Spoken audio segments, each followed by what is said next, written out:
Call this meeting to order. We do have business to conduct, so I'd rather go ahead and get going. And I wasn't sure we were going to have a quorum, but if we didn't, we were going to go through the stuff that didn't require a quorum. But I think we're good now. 1, 2, 3, 4, 5. Yeah, right. 1, 2, 3, 4, 5, 6. Yeah, we're good.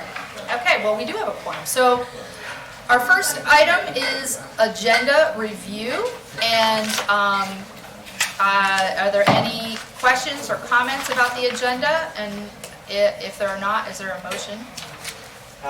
Question? Sure.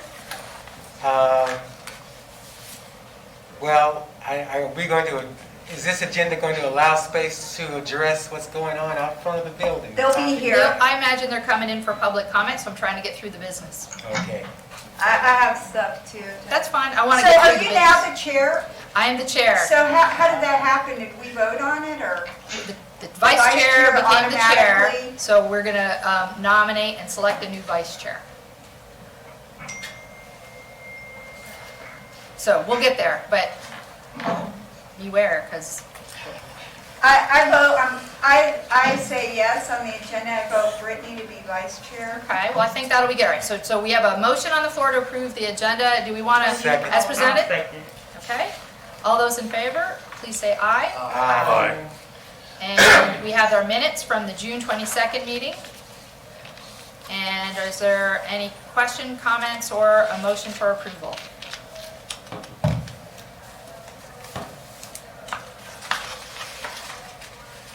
Is everybody okay with the minutes? Yeah.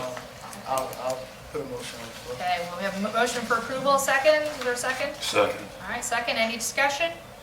Hearing none. All those in favor say aye. Aye. All right, so now we have nominations and selection of new vice chair. And I've heard one potential great nomination. Sheila, you want to make your suggestion in the form of a motion? Oh yeah, I nominate Brittany. Okay, is there a Unless, second? do you want to do it, Khalid? I'll second that. Okay, all right. Anybody else that we would like to consider nominating, or the usual? Of course, it's always good to nominate the person that failed to show up for the meeting tonight, right? And that's how things happen. But all right, well, we have a motion and a second. I'm not hearing anything else. All those in favor of Ms. Brittany Melvin being the vice chair, please say aye. Aye. All right, well, we will keep going through the agenda. We have a chief's update from our real chief, not acting, not anything else, the real chief, Lonnie Scott.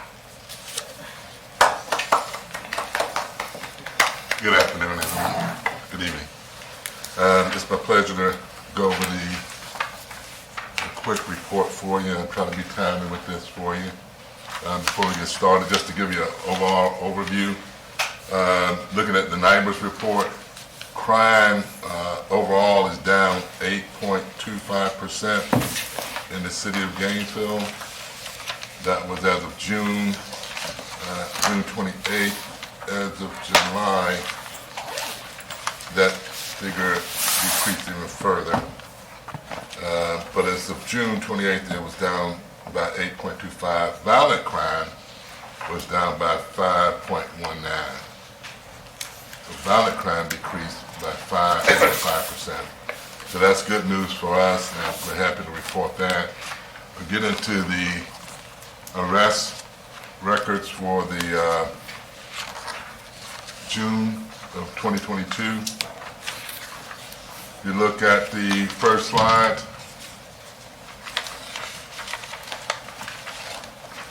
the first slide shows the adult felony arrests and misdemeanors as well. Show the total of 61. Of that 61 felony arrests, 33 were African American males and 5 were black females. 15 were white males and 7 were white females. Of the misdemeanor arrests, you had 19 that were black males, 7 were black females, 17 were white males, and 7 were white females. The next slide reflects the top 10 arrests for adults with a breakdown by race. You see that simple battery was the #1 culprit. domestic battery in particular. 16 was the grand total for the number of violations. You had 6 black females, 5 black males, 2 white females, and 3 white males. We also had 1 other female and 1 other male. Next page is going to reflect the sworn complaints that were filed against adults for felony and misdemeanor arrests. There were a total of 88 that were filed for the felony arrest and 49 for misdemeanor. Of that 88, 48 were black males, 15 black females, 18 were white males, and 7 were white females. Of the misdemeanors, 25 were black males and 15 were black females. There were 5 white males and 4 white females. The next slide shows the sworn complaints breakdown. As you can see that the looking at the top contender here, hire lease personnel, property, equipment with the fraud or the felony, 2 females, black male, 2 black females, 5 black males. Can you give an example of what happens in that kind of... Somebody rented some property from, say, a rental store and failed to turn it back in, or they used some fraud to obtain it, and when they didn't turn it back in, it was assumed to be an attempt to steal it. Was that all one case? Is that a ring that was going on? I don't know. It could be multiple cases. It could be one. I'm not sure. The next category for that, again... That's a lot. I don't think we've ever seen it before. For it to jump up like that? What 10 of to them? Yeah. Yeah, I mean, and again, Mr. Johnson kind of touched upon it. It could be from a group that got caught up in, or a little gang, and we ended up catching up with them, and all of them were arrested. I hate to answer specifically because I don't have the specifics on it. The next category, which is a common thread, you have the domestic batteries. You see that that's 9. They break down 3 black females, 4 black males, 1 white female, and 1 white male. The next slide, pre-arrest. We are rewriting this and retraining our folks because I want to make sure that we have this program equitably.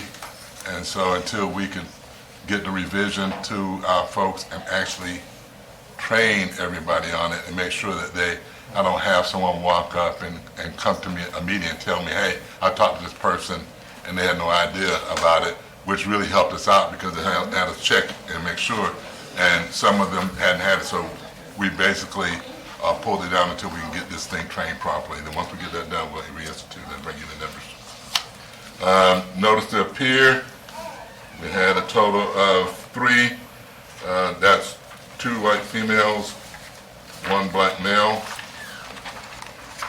The breakdown for the charges on that, the next slide, shows that there were 2 arrests for retail theft and 1 for trespass.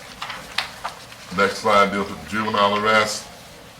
As you can see there, 4 black males, 1 black female for the felonies, and then 4 black males for the misdemeanor and 1 white female.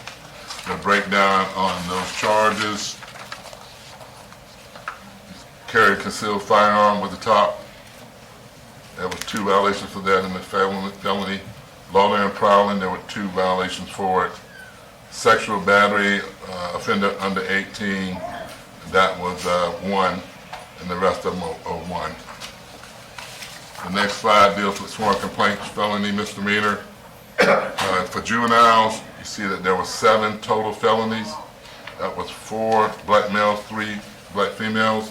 Misdemeanors, there were 4 black females, 2 black males, and 2 white males. The breakdown for those charges on the next slide shows that battery on a detainee, so this is someone that was already being detained in the corrections facility. You had 2 people that were charged with that battery. The aggravated battery was 1, and everything else is the 1 count. The next slide deals with juvenile civil citations. Of those civil citations, there were 4, 1 white female, 3 white males. And the breakdown on those charges: criminal mischief for the white female and 2 petty thefts for the white males. 3 petty thefts, I'm sorry. Any questions? Any questions from the board? Yes, ma'am. So when we see these figures, these are individuals because you only list the primary arrest. So if it was added on that they resisted, you would only list that under the primary, right? Not, you wouldn't say this person had 4 charges, boom, boom, boom. These are, Yeah, they should be people as opposed to charges. okay. Because so one this is- person can have 6 charges. Right. So this is the primary arrest charge. Yes. Other questions from the board? Okay. Well, thank you, Chief. You're welcome, ma'am. So our next item of business is closed internal affairs case review. And I just want to take a brief second to say hello and welcome to our visitors. And we're going to go through one more piece of business on our agenda, and then we have public comment.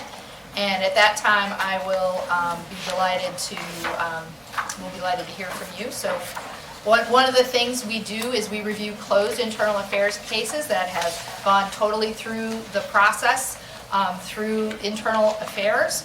So we don't see them until, I'll just say later. Sometimes it's many months later. It depends on how long it all is. So what we're going to hear now are some discussions and presentations of our closed IA cases. So hi, welcome. Thank you. Good evening. My name is Leah Hayes. I am a sergeant in our Internal Affairs Division, and I'm here to provide a synopsis of the closed cases since your last meeting. So I was going to go in order that they're included in the agenda because I figure that makes it easier for everyone. Great. The very first case is a case of an officer who simply forgot about an overtime assignment that he signed up to work. And that's basically all there is to it. That was closed with a written warning for that officer for missing overtime. Are there any questions about that case? Any questions? No, that was pretty straightforward. That was a very straightforward one. The next case is 21-20, which is a case that was sent down from our office to Lieutenant Ward in patrol to investigate.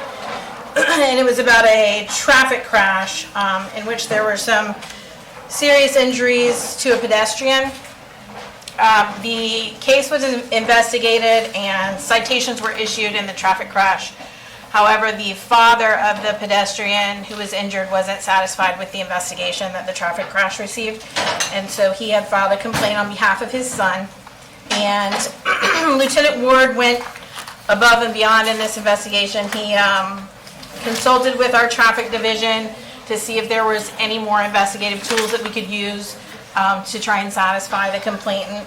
And he reviewed the body-worn camera of the officers who responded to the crash and looked at to see if there were any signs of impairment on the driver.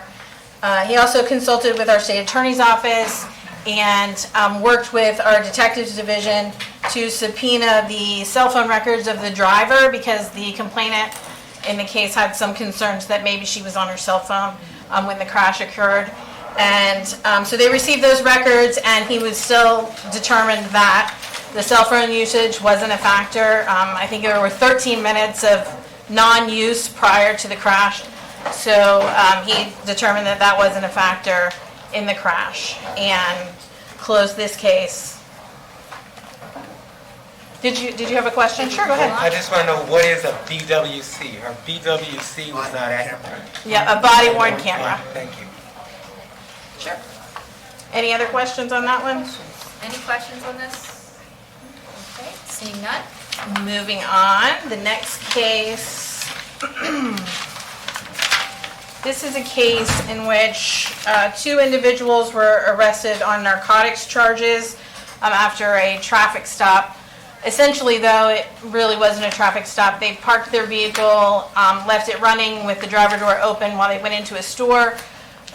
We often have vehicles stolen when they're left like that, and so I think our officer checked out with the vehicle. But let me make sure I'm on the right one. Is it, which number is it? I'm sorry, 21-054. Okay, got it. Sorry, I just had a moment. Oh, I'm sorry, I'm talking about the wrong case. Okay, I'm like, oh, You're right. yeah, okay. I'll back up. 21-054 is one of our police narratives showed up on social media, on Instagram.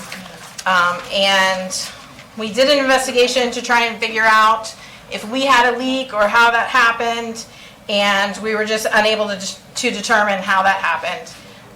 So it's a synopsis of this case. I understand there's a lot of technical jargon in here based on the reporting systems that we use and that sort of thing. But the bottom line is we were never able to figure out how it was a picture of one of our typed narratives that made it to Instagram somehow, and we couldn't figure out how that happened. So, Yes, it's do paid. y'all have the, I emailed my questions about the IA. I don't keep, do you have that? I do. Okay, so I always find them like well-written. This was so confusing. I'm not sure who wrote it up. And I am concerned that that person was targeted and y'all could never figure it out, like how that photo got out there. So Yes, ma'am. that's my only, Yeah, and that was our concern too. We didn't, obviously we don't want our reports showing up on social media, especially when they haven't been, gone through the proper channels for public records release and that sort of thing. And it appeared that it was basically a picture taken of a computer screen, and we couldn't determine, who released that information. thank you. Sure.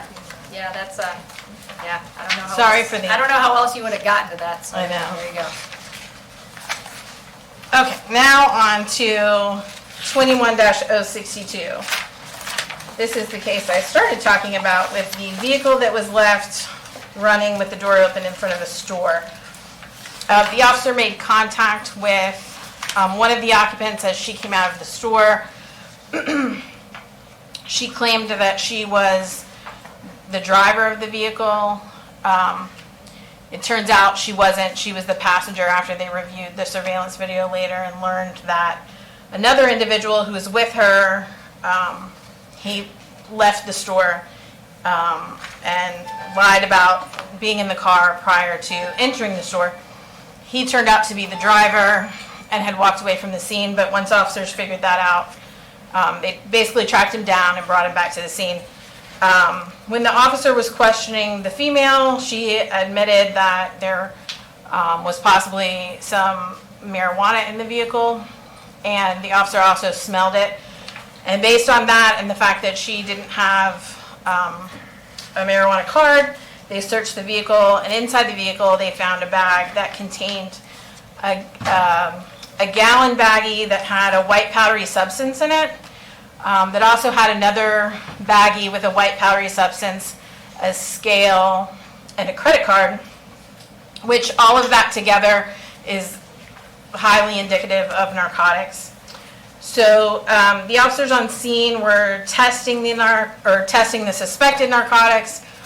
Some of the newer officers had a little trouble interpreting the results of the test kits that they used. And they used several different ones because these days with all the designer drugs, sometimes you don't really know what you're dealing with, with all the different drugs that are out there. So they used, I think, 3 or 4 different test kits. And eventually in the end, it took some time for them to run the test. And eventually in the end, 2 senior officers came over and identified that they actually indicated that they were positive for cocaine. So the 2 occupants were arrested because neither one would claim ownership of the bag. And so they were arrested under constructive possession.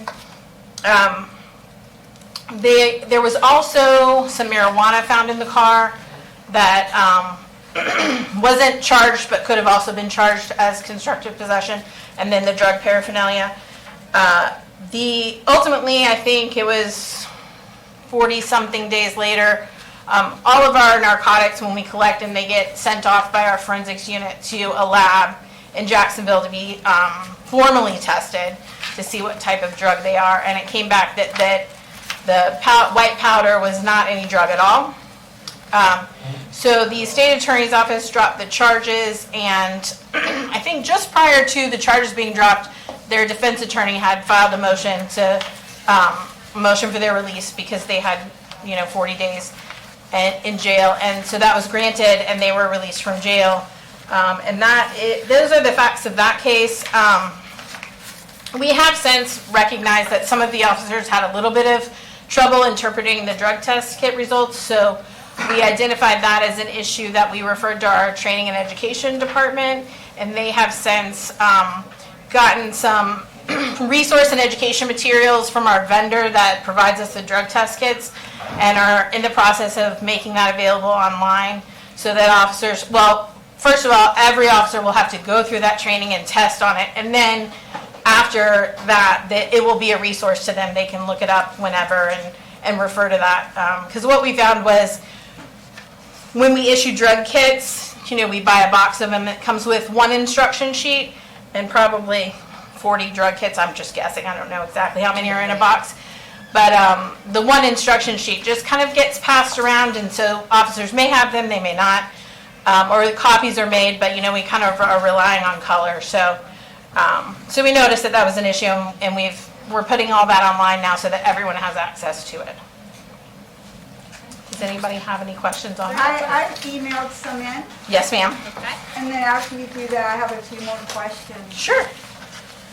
Let me see. I think your email is in the front of this packet.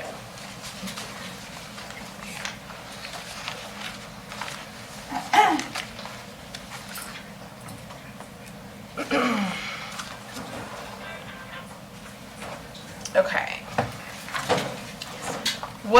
What is your question? I know you made some comments about this case. Do you want me to read it? Because since they wanted us to send questions now, I can read your feedback, sure. You want me to read it? Sure.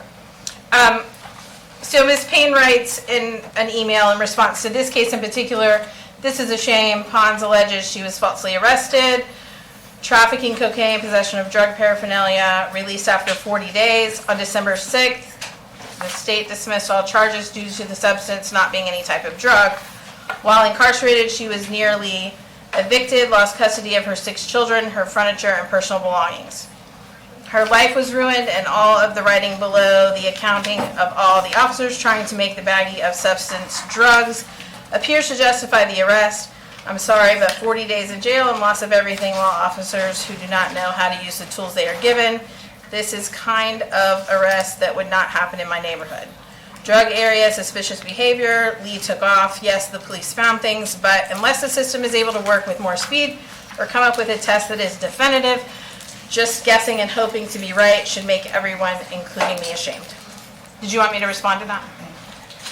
No, I have more. Okay, go I ahead. mean, even your comments were, I feel like this whole report, I mean, there's pages of, like, how the officers, none of them, the senior officers never conclusively said, oh yeah, this is definitely cocaine. I mean, it was painful to read this as they stumbled around trying to figure it out, and as they tried to make it appear that way. And to say they smell cannabis, which we've been assured is not, GPD is not trying to arrest for that. And then 40 days she got out because her lawyer got involved, but no charges were filed. If she hadn't had a lawyer, how long would they have stayed in there? And I'm just really concerned that all the narrative under here was an excuse and justification for them being in jail for 4 months. She lost her 6 kids. I will add that despite the drug test, even without that, they had enough probable cause to arrest both of the occupants of that vehicle for possession of narcotics. And that's just based on... That's what you say. That's what is said in here, because the baggie had white powder, and that there was a way to cut it and stuff. Yes, ma'am. But my comment, I live near UF, that wouldn't have happened to me. And I feel like the whole thing, this is why I got on the board, is just because I feel like anybody can get arrested whether it's a good arrest or not, right? I mean, you can find anything. And so for them to be in jail for 40 days, people lose their jobs, their home. I mean, that's what I'm hoping. And I know y'all retrain, and I appreciate that, but none of them really thought, but they found a way to be able to search the car and then arrest them. I understand your points, but nothing that they did is out of the course of normal duties of a police officer. We don't have a lab available to us in Gainesville that's open 24 hours a day that we can take and definitively have drugs tested. We use presumptive field tests, which is a common practice in police work throughout, the country. That's what we rely on, and they're not always accurate, but they're fairly accurate. And just based on the way that, what the substance turned out to be was caffeine, and if I don't look at this directly, I will mispronounce this drug. Right, that people use to cut drugs. To cut drugs. But that is not the drugs, and so something needs to come up. And I mean, it was just, and I'm not going to keep dwelling on it because there's a lot of people here, but to hear the narrative was embarrassing. The police officers were talking that way and trying, hey, does that look pink to you? I don't know, I think I see blue under it. I felt like no one thought it was, but they felt that these people, Yes, ma'am, and that's why we identified it as a training issue and have taken steps to make sure that it doesn't happen like that again, that everyone is confident in reading drug tests and has the resources available to look at, if they're not. okay, thanks. Thank you, and we have a couple more board members have comments or questions. Sure. Mr. Blunt? Yeah, I'm also bothered by this one for the fact of what it did to the household of this person. It seems there was a presumption of guilt. Yeah. What was that based on? And it turns out that they were absolutely wrong about what they thought they had. And then they caught the person making up some stories about who was driving and who was in the car. But what that proves to me was that these folks were afraid of police contact, and everything that happened afterward proved they were right to be afraid. Right. All right, Mr. Blunt, are you concluded? Okay. Mr. Johnson? I agree with the other two. I think that this is something that should have been a learning lesson. Why wasn't it a notice to appear or sworn complaint issue versus making an arrest? I would have to go out on a limb. I'm not really sure why the arrest was made, but I do believe it's because they likely, even if they wouldn't have been charged with those particular narcotics, they likely would have been charged with the marijuana that was found in the car anyways, and could have spent the same amount of time in jail based on those charges. It says a small amount, and we've been told over and over that GPD does not arrest for small amounts of marijuana as a primary arrest. And they could have possibly let them go. I can't speculate as to why the officers made the arrest versus, waited and filed a sworn complaint later after. I think your point about a training issue and the feedback from the board is a good one to share with officers when you are training on this, to say this is what citizens Oh, absolutely. think of a thought of this situation. Are there any other comments on this one? Go ahead. Chief Scott, is there something is there a policy that we could put in place for something like this? I want to see how he gets up there. More than anything, this is a training issue that's pointed. The policy is there, is the training that failed in this. Thank you. But I think this is a great example of the kind of stuff that, yeah, I see what you're saying. Are there any other comments on this one? Who's saying? See what citizens would say with these facts and how it all unfolded. So to me, that's a good feedback for GPD to hear. This is I what disagree. what citizens say. Ma'am, we'll be starting public comment shortly. Please do. And actually, for this being a public meeting, I will have to wait for public comment. We can actually talk about an issue that's at hand. So I just wanted to point that Ma'am, out. But I love public ma'am, comment.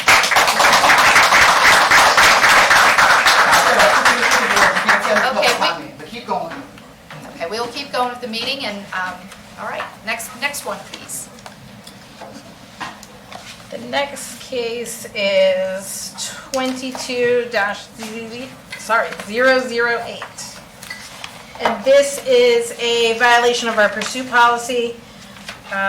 This officer had only traffic violations against a vehicle and pursued a vehicle at high rates of speed through a neighborhood, and hence was in violation of our pursuit policy.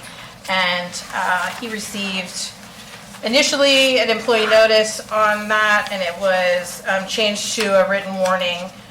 He's a brand new police officer that doesn't have a whole lot of time, and he was given a written warning for the violation and some retraining on the pursuit policy so that he knows what's allowable and what's not allowable for certain violations. Thank you. Mr. Blunt? The narrative stated the policy was issued the day before. What's the process to make sure every officer reads it, acknowledges it? Do they? We have a That's some kind of system, check-off? we have like a system where when a new policy gets pushed out to all the officers, it tracks when they read the policy and they have to sign that they've read it. And I believe the policy was pushed out ahead, but he had acknowledged and read the policy just the day prior to this happening. Thank you. Thank you. Sure. Thank you for that. Are there any questions about any of the IA cases presented so far, or this evening? Any comments, questions? Well, just Mr. Reverend Grant? well, just in this case, the thing that bothered me most of all, in addition to the other events, was the high speeds through the residential neighborhood, where there was a potential for an innocent person getting hurt or killed because of this chase. So I'm going to say that, first of all, I'm glad that that didn't happen, and especially that this is another training tool to make sure that no officer, whether seasoned or rookie, forgets that when you're coming into residential neighborhoods, that priority should be not on who's being chased, but who could be potentially hurt or killed because of that incident. So Yes, sir, and that's why our policy for low-risk pursuits, which is basically everything except for violent felonies, but low-risk pursuits is, if they speed or if they're going more than 10 miles an hour over the speed limit, or if they're running stop signs or red lights, or if they're just dangerous, they're not authorized to pursue. So, yeah, this was just a lesson for that officer to, be more mindful, and I'm sure he will in the future. Any other questions or comments about the closed IA cases? Thank you, Sergeant Hayes. Thank you very Can I much. make one Yep, comment? please do. Mr. Cohen. Yeah, okay. When we started this Police Advisory Council 11 years ago, then reconstituted it a few years ago after the George Floyd incidents. The purpose of it is to be a conduit for the community and the police. And our own board represents a good cross-section of Gainesville, from different neighborhoods, different constituencies, such as the university and non-university. And the idea was that citizens can come and talk to us. Our biggest complaint has been that no one shows up. Tonight, you have, our wishes have been exceeded. Everyone showed up. And in fact, I tried to get more chairs, but the room is at legal capacity. We are willing and able to meet in other venues at other times for even larger capacity. But the idea is that we want to make sure that when citizens have concerns about policies, and you can hear that there's a variety of opinions here, that we look at it. And we went through, some of us, especially in the early days, went through a lot of training to be on here. to understand police works without, we're not here to back up the police. We're not here to put down the police. We're here to be the people in the middle to help open up channels of communication. Now, we do have some orders and procedures we follow. So does this have to do with IA? I don't want to be rude, but they asked me to have questions about that. We'll get to that. Yeah, I'll finish quickly. Okay, well, we usually do board comments at the end. Right. I'm making a general comment on, there was some concern about IA. We'll have time for that too.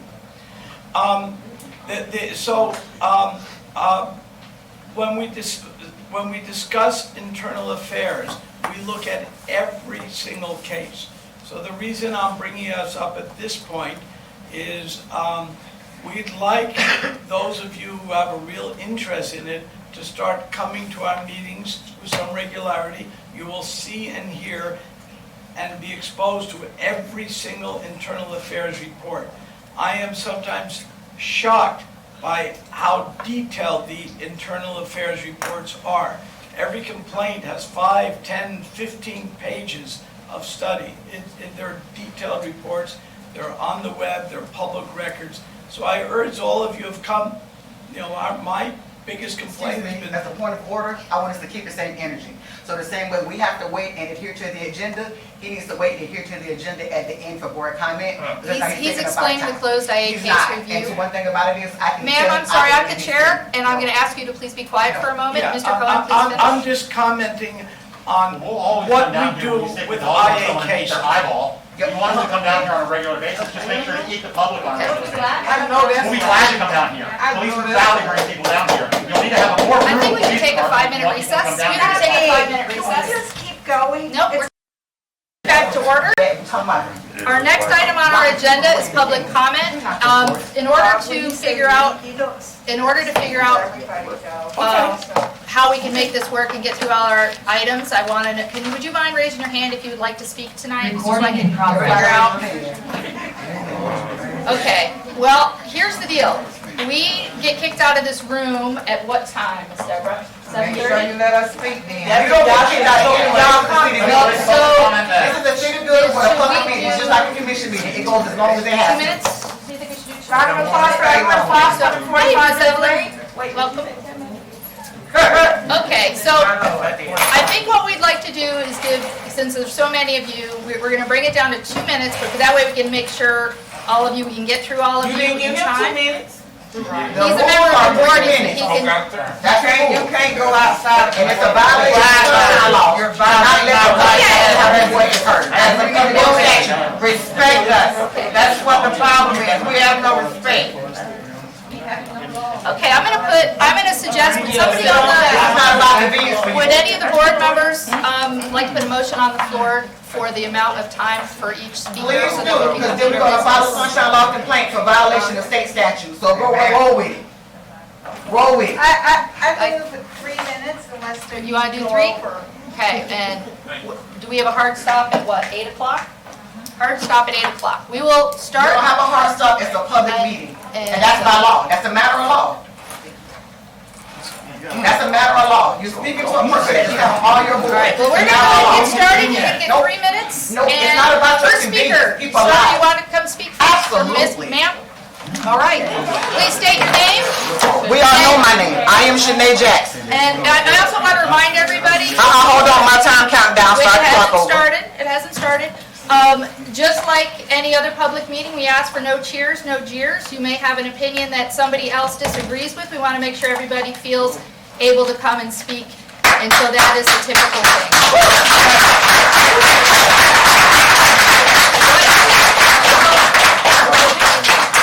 I am Shanae Jackson. I am one of many people in this community that came to take the time to come in this meeting like we don't have other things to do. And I'm here for 3 reasons. Number 1 is Terrell Bradley, which was a young man that was attacked in his face by a GPD K-9. And GPD has released multiple statements trying to justify it. There is no justification for that. Also, DeVico Miles, him and his family were a victim of attempted home invasion where his niece is actually killed. Instead of GPD utilizing the sworn complaint process, if they so deemed necessary, they executed a search warrant on this family's house. They ripped out walls and everything else looking for drugs instead of actually allowing DeVico to actually be a victim. And thirdly, there was a traffic stop where they actually did on Southwest Williston Road and South Main Street, a traffic checkpoint that was on June 30th. Andrew Enriquez has been working on this particular issue. He's now been stonewalled where they acknowledged that this did happen. 61 people were stopped, 9 people were arrested, and he was very clear, and he provided video, that it was only black people that were taken actually out of their vehicles. I'm not going to go into full detail on the cases because I only get 3 minutes. I want to be clear that the same thing that the person before me was asking for is the same thing that we're asking for and we're not getting. You want us to give officers who are supposed to be trained the benefit of the doubt in these cases and to be okay with slaps on the wrist when they're literally destroying people's lives, and it's actually not okay. I have requests from this particular board in order to request. I want to file on each officer that was involved in all 3 of these cases. I want the last dog bites for the last 3 years. Every dog bite incident there was. We want traffic stops that ended in arrests. And then we also want the time that the search warrant was executed on the home where DeVico Miles actually resided. I want to be very, very clear the reason that we're asking for these things. I know for a fact that Officer Millman should have been taken off the streets when he pursued a young man a few weeks before the incident with Terrell happened. And they did not because they keep saying it's a training issue. I want to be clear that medical professionals and personnel have stated to the family to push this because their verbiage was that this was a cluster, F-U-C-K, that was perpetuated by GPD, and now GPD is now trying to clean up their mess. I want to also be clear, and Danielle will talk about that further, in Chief Lightning Scott's release, they're stating that an outside entity will do the investigation because they agree as the community, we don't trust the police because they're not doing a good job of it. We want to be the people that help to have feedback and input and to decide that. It is very clear, by even with some of your people on the board, that you're extremely clueless about what's going on. You're underestimating our knowledge base as it relates to public records requests, and you're also underestimating our knowledge base as it relates to process. If there's anything that I and Danielle know, it definitely is process and the things that go on. Everything that I've requested, I also wanted to segregate it by age, and I also wanted to segregate it by race. And the reason I'm asking you to do it is because they want to charge us for stuff that should be readily available in order to hold them accountable for a piss poor job that they're doing.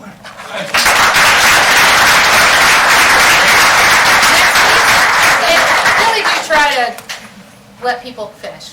Go ahead. Hi. Hi there, I'm Tom Wells. I'm all about change, and the system is not working.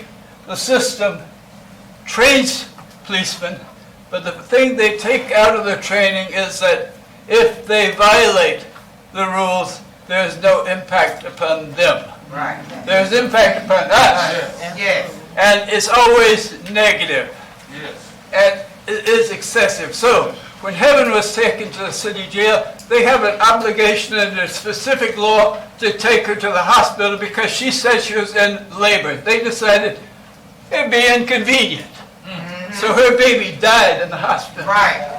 And Terrell jumps out of the car, and they don't tell him anything that is going on. They just say, "You look strange," or something to that effect. And then he, for some reason, feels afraid, and he runs away. Now they have his car, they have his ID, they have everything about him. They could just let him sleep under a bush and pick him up the next morning. Right. You know he's got a good job. He will be back. He ain't trying to get away. And was he right to be afraid? It does appear so. Yeah. And the police bring the dog out. They know the rules. They don't follow the rules because there's no penalty. And while he's sitting with one eyeball on his cheek, the police are laughing at him. The police won't call an ambulance. The police won't do nothing for him. Neighbors bring him water. Neighbors should have surrounded him when he was fleeing from the police and said, "This has got to end right now." Right. The way we fix it is by changing the scenario where when police do what would be an injury to people, what is an injury to people, that they are criminally liable. Right. And they know that they will be investigated externally by an independent investigative source, and prosecuted by an independent prosecutor. We have police bill of rights. We have police use of force laws. We have what kind of immunity? It's a Supreme Court word, and it makes no sense. Qualified immunity. What the heck does that mean? And they have the Supreme Court rule that federal officers can just flat out kill you, and you can't even sue them civilly. We have to change this system right now before it turns us all into criminals, thieves, and slaves of a fascist bastard. I thank you. Thank you, Tom.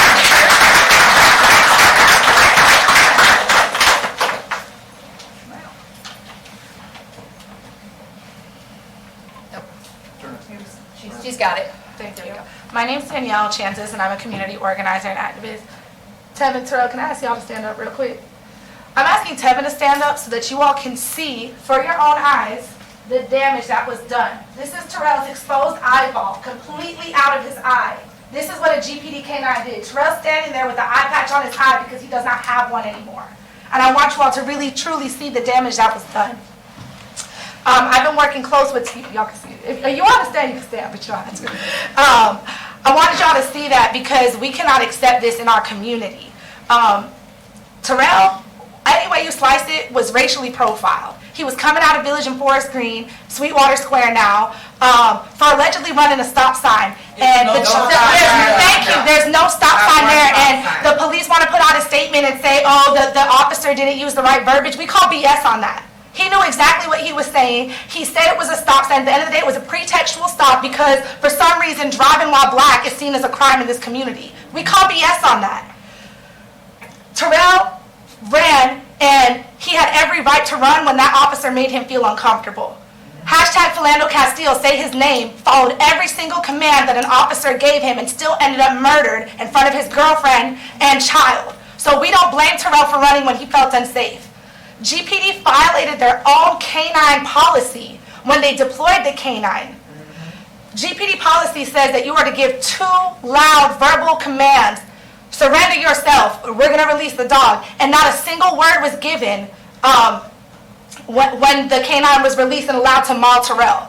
And how long is enough for the dog to maul Terrell? While Terrell's screaming, the dog's got my eye, the dog's got my eye, and the dog is on a leash, but held by his handler, and not given a single command to stop. This is unacceptable. And we need this advisory council to do something about it. And he was already down. We want a review of the policy. We do not think that GPD needs to pursue fleeing and eluding suspects that pose no imminent threat or danger, which Terrell did not. We don't need to see our community members damaged to the extent that they are. And what's worse is that officers were laughing, denying Terrell water while he suffered. His own parents there at the scene, listening to officers who are so-called there to protect and serve, laughing at this man while he suffered. It's unacceptable. And I do want to correct the man that was talking when we had to take a break, who's on his phone right now while I speak, to say that you said that this is a good cross-section of people who are affected in the community, and it is not. How many people who are sitting here at this room have been charged with felonies, have friends that have been to prison, family that's been to prison? This is not representative of the community that is directly impacted by policing. And I just want to state that you all do not represent those who are most affected by bad GPD policies. You want us to show up, we're going to keep showing up, but we need you all as our citizen, as our commission-appointed citizen board to push for better policies if that's within your power. This can't happen again. And more accountability.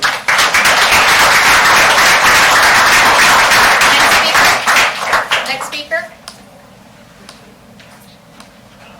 Hello, welcome. Welcome. Good evening, my name is William Trotter. I'm gonna make it short and simple. I wanna say to the family of Terrell, in 2014, I was a victim of GPD. Make a long story short, he pulled me for no reason, stop sign, same narrative. So, excuse me, with that, I get up on East University, I go to the Kangaroo, he pulled me. At that time, I think my wife was in corrections or something. So I gave him a driver's license, which I didn't have a license. The moral of the story, he supposedly came back to the car. When he came back to the car, he supposed to say, Mr. Trotter, you're being detained for driving without license. That wasn't the case. I was probably from, it's my car, that's his car. So I'm thinking he's gonna come back and tell me, oh, put your hands on the car and you're gonna arrest. He never did that, which is my case is closed. At the end of that, I ended up suing the city. So with that, as he came back to the car, the officer just came, grabbed me, threw me from here up to the ceiling, walked me back down, boom. It's caused me to be disabled right now today as I speak. You know, so it wasn't a gimmick. Only thing I'm asking, on which I sympathize with the family, I'm asking for change myself. I get emotional about it because I'm a victim, and every time the police stop me or pull my wife, I get agitated. I just go in there because I'm like, what the hell y'all pulling me for? Blah blah blah blah blah. You get what I'm saying? Because I can't control. All officers ain't bad, but just that particular that day, what took place with me, they did it to me, and they're doing it around the world. So I'm with y'all, and it's nerve wracking. I'm getting emotional now about it because I don't like it, but I ain't got nothing against the officers. It's just change got to come. Next speaker. Oh, that'd be good. Y'all, you go ahead, sir, and then the gentleman, be ready. You're up next. Okay. Hello. Hey, I'm Tevin Bradley, first cousin of Terrell, and I just want to paint a picture for my cousin. A father, hardworking, electrician. Been doing electrician for about 4 or 5 years now. That night that he had that incident with the K9 and the officer, he was doing nothing at all, dropping his girl off from a birthday party. Headed home that night. First of all, I want to say the family, after this incident, reached out to the GPD officers for days, no answer. 6, 7 days, a whole week went by, no answer, no response. I know Chief Lonnie Scott was on vacation at this important time. It's a changing time for his life. His kids got to wake up to their father now with one eye. Y'all probably can't get that in your head because you got 2 eyes every day you wake up. His eye was taken violently from a dog that shouldn't have never been on the force from the day that he was inducted. You understand? He ran because, like, growing up as a black man, my father, my mother, my grandmother, my grandfather always iterate to us. They always iterate to us, be careful when you when you run across the law because they're not on your side. You told me when I was growing up, I had 2 strikes against me already. I'm a black man. I'm a black and I'm a man. I'm a male for one, so that's 2 strikes against me automatically. Whether I could be doing anything, I could be doing something criminally at all, I'm going to be judged by the officer when I'm pulled over. Period. Like they said, there was no stop sign at all. In the police report, he specifically said he ran a stop sign, no stop sign. The news did reports. We did a people investigation, no stop sign. And all I want to just say is that the policies for fleeing and looting have to change, especially if you have the information from the person that ran already. There's no reason for you to hunt him down with a K9 or either call back up with 30 officers and there's no violent crime committed. There's no reason for it. The policies for fleeing and looting have to change, and I want to put that on y'all shoulders, on y'all backs, and see some change going on. Thank you, sir.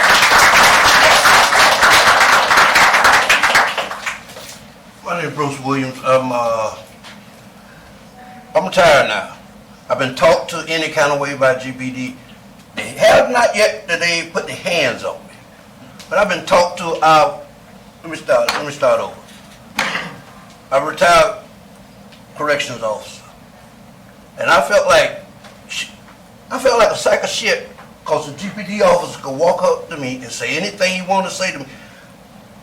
My wife and I went out to dinner. On the way home, the guy got hit by a motorcycle from behind. He landed out in the middle of the road. I'm directing traffic around him. They wanted to jump on me. They talked all kind of noise to me because I wouldn't let that man lay out there and get run over. He was dressed in black. You couldn't see him. I seen him go up. He came down. And he laid there. Right now today, the man is handicapped.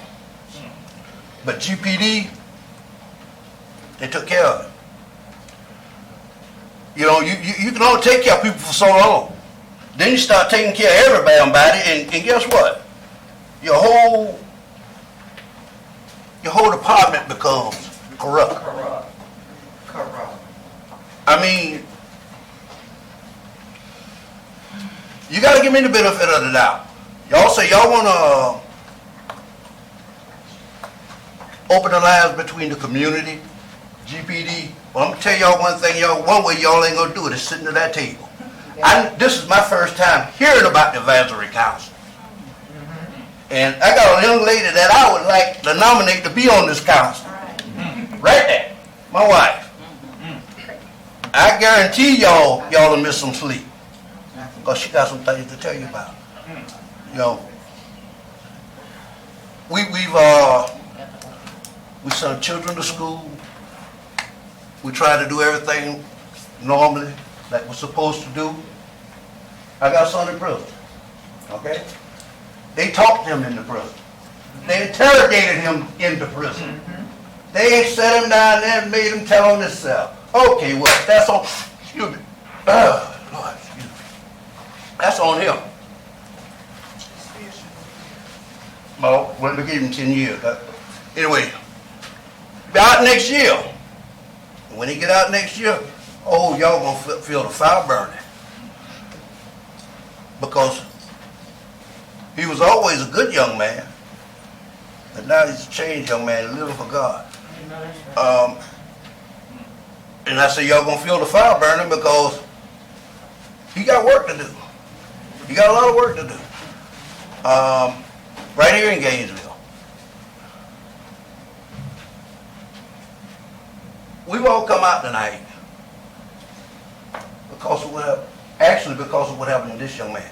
But my thing is, Yes, we sir. come out, we do a protest, and y'all don't hear about us no more. Your time is up, but I appreciate Y'all don't hear it. about us no more. Y'all don't hear about us no more. Okay? Y'all protest. Thank you, sir. And I'll just tell you that I do believe we have at least one open seat on this board. Yes. Two, there's two. All right, next speaker, please. Hello, yes, my name is Monique Miles, and I'm the sister of DeVico Miles, and I'm the mother of Dehalani Armstrong that was murdered last Tuesday. I'm here, I should at least be able to be here to say I'm mourning the loss of my daughter, but instead of me being able to say that, I'm here seeking justice for my brother, the one who saved me and my son, who was hiding, life, as well as everyone else who was in the house. And at the time, before my daughter was rushed out to the hospital because she didn't die in the home, life. If it was not for my brother, DeVico Miles, I would not be here right now to say anything. I'm here also in the loop of Terrell Bradley because I know him and he's from Gainesville and he didn't deserve that as well. So I'm standing because I'm overwhelmed, I'm tired, I need to grieve and I can't. When my brother calls, he's asking, sister, are you okay? And I'm sorry. He shouldn't have to say that I'm sorry because he's the reason that I'm alive today. Do you understand what I'm saying? So at the end of the day, he saved my life. He saved my son's life. And he's not able to give his sister a hug because soon as the police got on the scene and put the tape up, he was apprehended and arrested. That's an issue for me. I don't know as much as Shanae, but I do know what's right, and that wasn't. And I'm going to be here to every meeting that you guys have, assuring that my brother comes home because he did nothing wrong, but was in bed, sleep, waiting to go to work the next day as myself. So until we get justice served, you're going to see us. Have a good day. Thank you.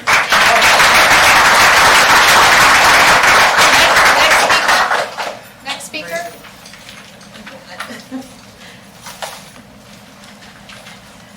I'm Brittany Miles. I am also the sister of DeVico Miles.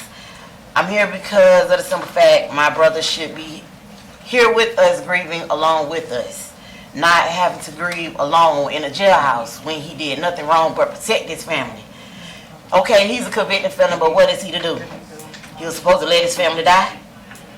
Was he supposed to let himself die? The person could have killed my brother, along with my sister, her and her 2 kids. It would have been a way bigger funeral. This weekend has to happen. If my brother did not do what he did, I don't understand why they're still holding him. Which he should not have been. He should not have went to jail when they took him to jail. My brother didn't have the chance to grieve just like my sister can grieve. That's all I got to say. Thank you. Next speaker. Anybody else? Yeah, say, you're welcome to come up. Thank you. Hi, my name is Stephanie Canty. I'm here in regards to Terrell and regards to DeVico and Monique Miles' family. I have also had issues with the police department because regardless to what the circumstances is, no matter what, you're always guilty from Gainesville Police Department.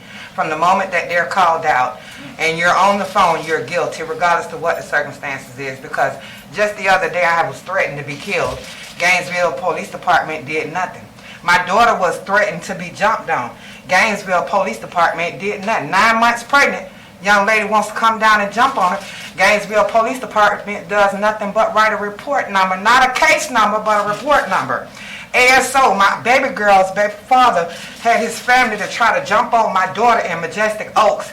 I gave the description of a car, the description of the individuals with the guns and everything. At the end of the solution, my daughter with a 2-month-old baby was stopped and apprehended and put in handcuffs when she had nothing to do with it. Do I think Gainesville and ASO is full of it? Yes, I do. Where is it that we have to understand y'all fictitious rules when we can't even speak ourselves? Check yourselves before y'all want to check us. That one. Other speakers? Other folks in the hallway that wanted to come in and speak? Hello, welcome. How you doing? How you doing? My name is Brandon Middleton. First and foremost, I want to give my condolences to the young lady and Vico Miles' family. That's a sad situation, and the man protecting his family, he shouldn't be in jail for that. But I know, Terrell's my brother. Well, my best friend, known him over 20 years. He's my brother. And I just want to speak on, a little bit about what's going on with that. I seen Terrell earlier that day. I seen him about 5 o'clock, probably about 5 o'clock. I was taking my middle son back home to Jacksonville. And I seen Terrell in my neighborhood, my grandma's neighborhood. And, Terrell, he was dressed in khaki pants, and he had on his work boots. And it was a Sunday. And I knew he off on the weekend, so, when I pulled up on him, I was like, what's going on, bro? You had to work today? He was like, nah, man, I was off today, but, I was doing some side work. He had put up an older lady's ceiling fan in her home. She didn't have no ceiling fan. And, most people in the neighborhood know Terrell, he's an electrician, so he put up a lady's ceiling fan, just helping her out. So, like I said, that day Terrell wasn't doing anything. He took his daughter to a birthday party at the skate station, his daughter. From what I know, from what we joked about, the party was, he said it was more boys than it was girls. His daughter's like the only one. So instead of him dropping her off, Terrell actually stayed to the skate station the whole time with his daughter, making sure she was okay, had fun, and then later on that day, he dropped his daughter off, and that's when the incident happened with the police.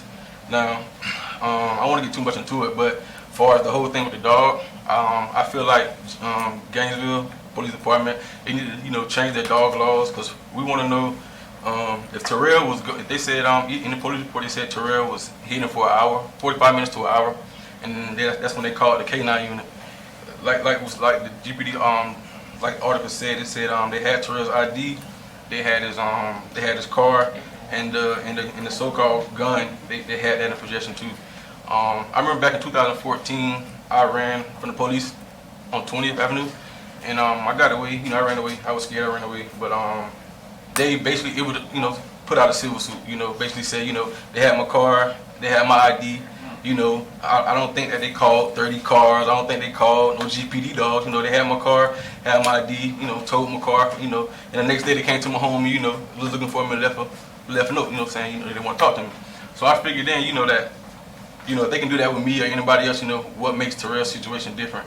Why did GPD wait 45 minutes to call the K9 unit? You're looking for 45 minutes, you can't find them. Okay, I'm pretty sure they blocked off that area. If they call all those police officers off the street to look for Terrell for 45 minutes, you know, there's been a lot of stuff going on in the city. You know, them officers could have been somewhere else protecting the city or, you know, preventing an incident like this lady, you know. And I feel like, you know, it was very unjust. And, you know, we want answers. It's the trainer of the dog with anger issues that he Yeah, has. He that just part. wanted to show something. Yes, ma'am. He wanted to show he had authority. That's all that is. And with officers like that, like I said, you know, we know all officers are not bad, but officers who feel like they have their own hidden agendas, you know, they want to, you know, do a little step under the book, you know, do stuff Can you under the please book. wrap up Like, your comments, or 3 minutes are Oh, up? I'm sorry. That's Well, all right. it's I okay. appreciate you being Thank here. you. Thank you.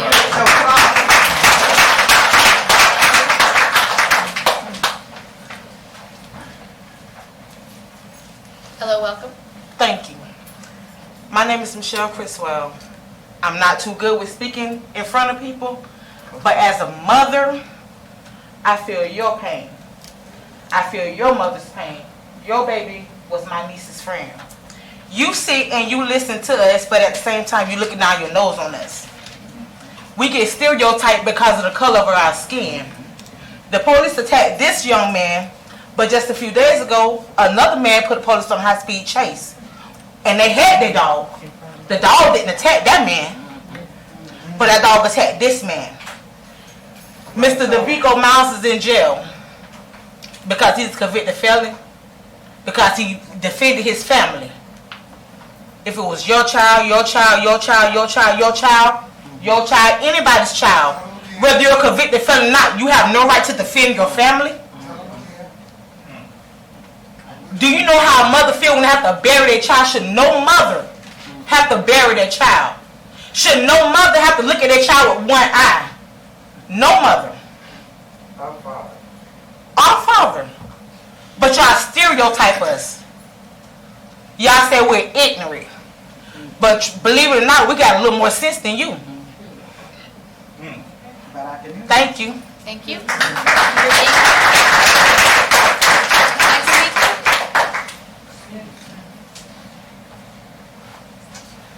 Hello, welcome.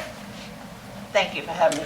My name is Vanessa Anthony. I'm a local community advocate and a friend of the family. My heart goes out to the family.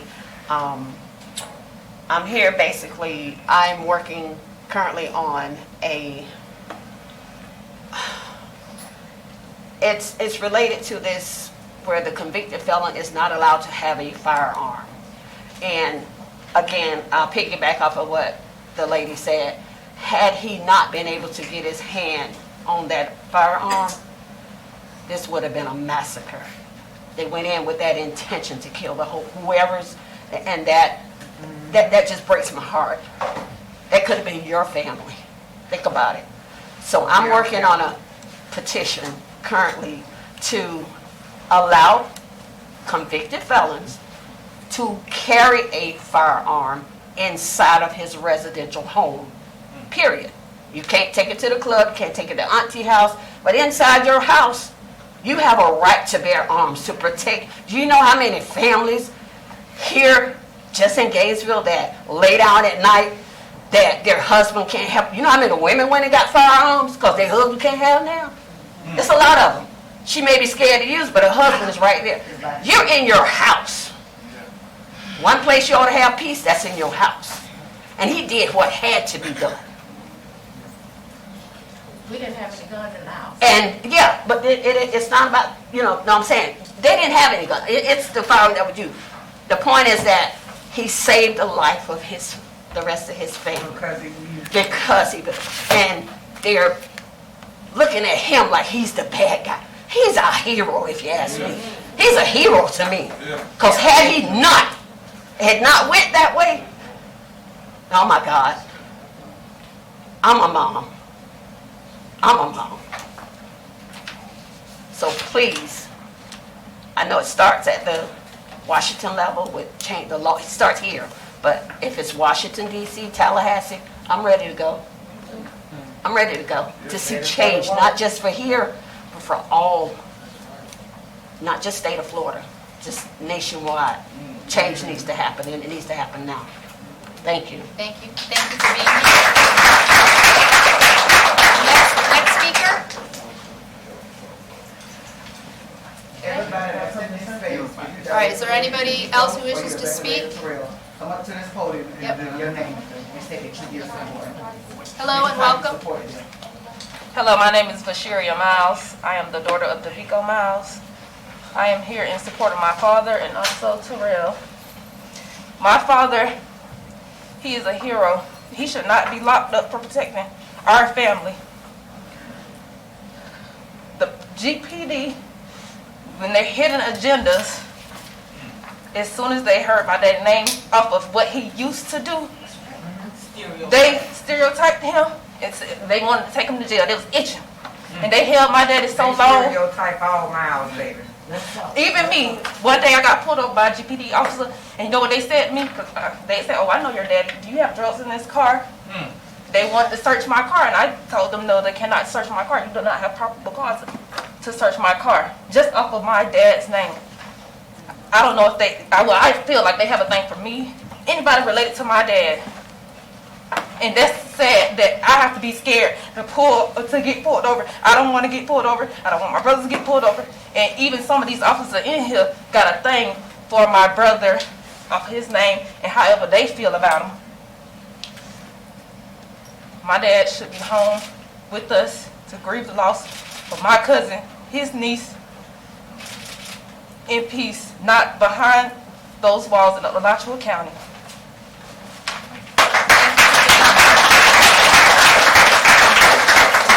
Hello, my name is Tanisha Denmark. I'm here in support of the DeVico Miles and Terrell Bradley. Sorry about what happened to you. But I'm a cousin of DeVico Miles, and I'm just here to support my cousin because it saddens me to talk to DeVico every day and have to lie to him and tell him, yes, she's okay, she's doing okay, just so he can be comforted in his uncomfortable situation. He should be here with us, grieving and mourning the loss of his niece. And he is our hero. Thank you. Thank you for being here. Next speaker.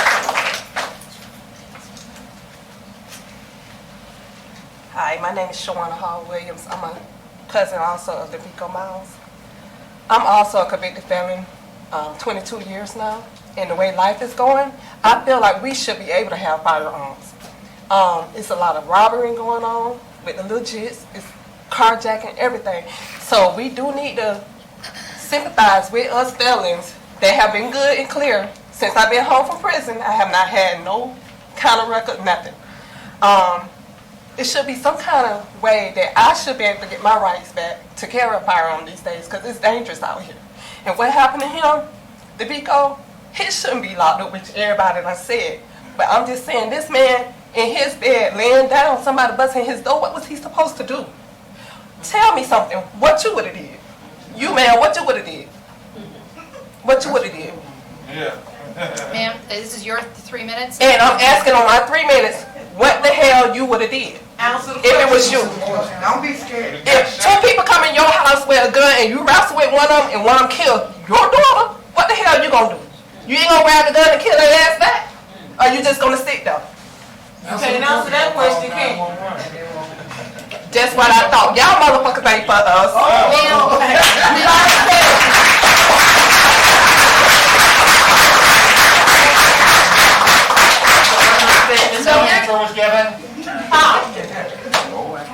Is there anybody else who wishes to speak tonight? Okay, seeing none, I'm going to go ahead and, oh, ma'am, you're going to come up? You have people in the hallway, so you may want to ask them, do they want to speak as well? I'm Nicole Harmon. I'm also a cousin of DeVico Miles.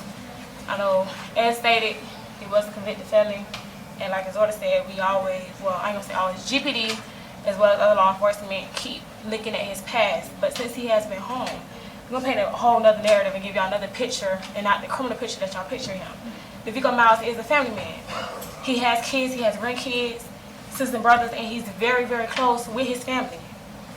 Since he's been home, Kevin, you stand up? He worked at a body shop, Get Auto Customs. He also started his own business. He's his own businessman. So let's take this picture from this old past felon to now this new man that he is, because since he has been home, he is not the same DeVico Miles that his record or whatever y'all try to throw in his name, he's not the same man. He's a different man. That man that he was when he was in that house that night, He was a family man protecting his family. Where he is right now is not fair to him. He was placed in a lose-lose situation. What could he have done? Be burying his sister as well as his niece? And for him not to be home with his family, as close as they are, Monique, how many of y'all it is? As many sisters and brothers as he has, 6 of them. And he can't be home to hug neither one of them. Y'all can say what y'all want, but y'all know y'all dead wrong. Lonnie Scott, y'all dead wrong. Change something. That's all I got to say.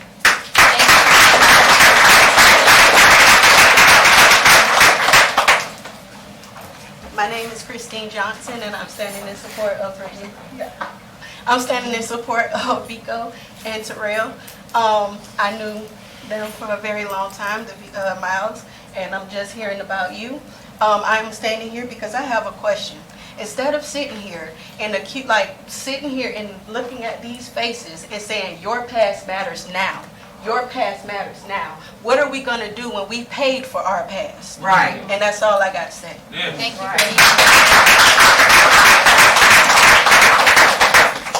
you. Is there anybody else who'd like to speak? Ma'am, you like to speak? Yes. Please do. My name's Kavi, I'm a student. I kind of wanted to echo on what was just said. I just think that it's ironic that people have been saying that Mr. Bradley's past affects the way he was treated by the officer, but we're not saying that the officer's actions in the current affect or speak to his character. I also think that what was previously said about the officer being a rookie or being new affects anything. If someone was a new principal at an elementary school for the first week and they sawed someone's leg off, then that would be obviously wrong, not if they didn't know where the teacher's lounge was. In the same way, if the officer made a rookie mistake that didn't affect someone's life and was just a minor thing, then maybe it'd be okay. But the officer didn't make a rookie mistake. They created an action that was intentional, malicious, and inhumane. So there's a big difference between making a mistake and costing someone their dignity and affecting their life for the rest of their lives. So it's honestly laughable and really shameful that people would say that the officer was just new or didn't know what they were doing. So I just think that it's incredibly insulting to everyone standing here today and to Mr. Bradley to say that the officer was just new and to do anything that's just equivalent to slap on the wrist and to not assume that the officer should be penalized more harshly for what they did. Thank you for being here. Other speakers? Yeah. Come on in. Hello, my name is Malcolm Cromartie. Terrell Bradley, that's my cousin. I got a couple points I want to talk to y'all about. Chief Lonnie Scott, he had put out a statement and asking the community to trust the process. How can we trust the process when the police, they fail to be transparent with what's going on in the community? You know what I'm saying? They didn't even put a statement out till almost a whole week after the situation. Once it went viral and everybody got a hold of what was going on, then they had something to say about the situation. I feel as if they said it's going to be an outside, entity looking to the investigation, but I feel like the community themselves should have a say-so with what's going on. Also, we need GPD to release the footage of what actually happened, they body cam. In its entirety. You get what I'm saying? So we need to know what actually happened. You know what I'm saying? Even with the K9 and everything, it was already on fire. This dog shouldn't even been out there in the first place. You know what I'm saying? So, and we really need the police advisor to really push these things that's going on in our community, because obviously y'all ain't listening to nothing we got going on. You know what I'm saying? So we need somebody to step up. And I see a couple of y'all can, communicate what I'm talking about. You in particular looking at me, you know what I'm saying? Bro, we gotta help each other out. It's sad. It's sad. There's no way this man with Vico, you know what I'm saying? I'm Sequoia's son. That might, you know what I'm saying? I know him stuff legit. But this man is trying to look, you know what I'm saying, save his family. And he go to jail for that? That don't make no sense. His niece is dead. These people gotta go to a funeral. While y'all sitting in y'all bed, sipping y'all tea, looking at TV, these people's at a funeral for real. So y'all gotta look at all that. But that's it. How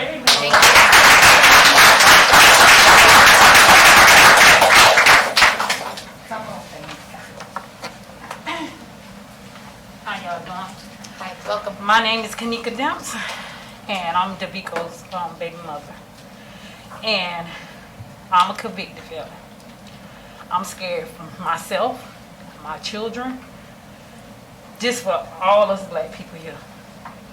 I'm serving time and doing community service right now on probation for crimes I didn't commit.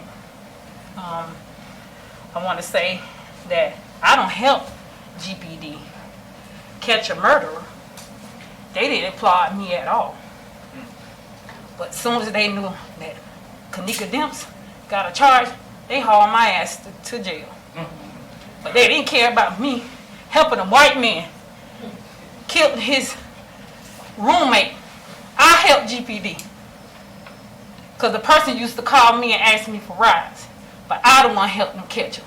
They wouldn't have called him if it wasn't for me. So I'm saying today, free my baby daddy, and I'm sorry for my sister-in-law, them for losing my niece, and for Terrell. I've been knowing him how many years? About 6 years, and he always been a good dude. This hurt me. What's going on today? And that's all I want to say.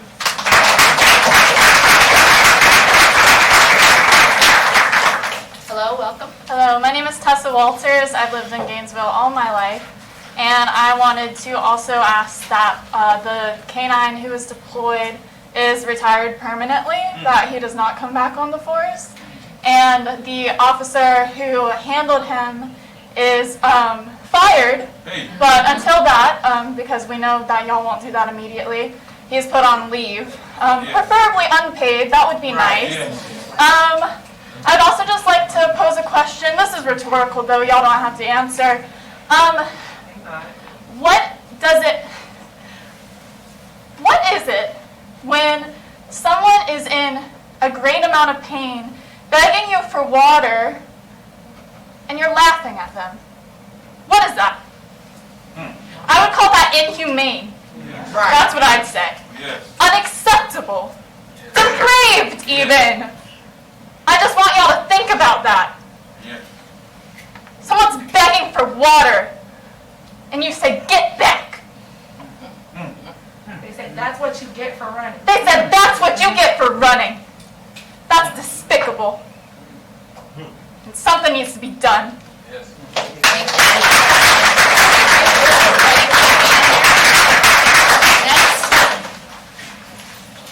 Hello, welcome. Hello, thank you. My name is Miranda Martin.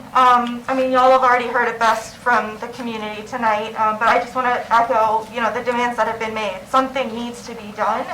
The K-9 does need to be retired from the force. The handler needs to be fired and put on leave. The people who are involved in this heinous event need to be taken out of the position of power that they are currently in and not allowed to repeat this in the community. But please, please don't stop there. Please don't treat this as a bad apple situation. This is a systemic issue. And this will happen again if the system itself, the policies, the procedures are not changed in a way that values the lives of people who live here in Gainesville. Thank you.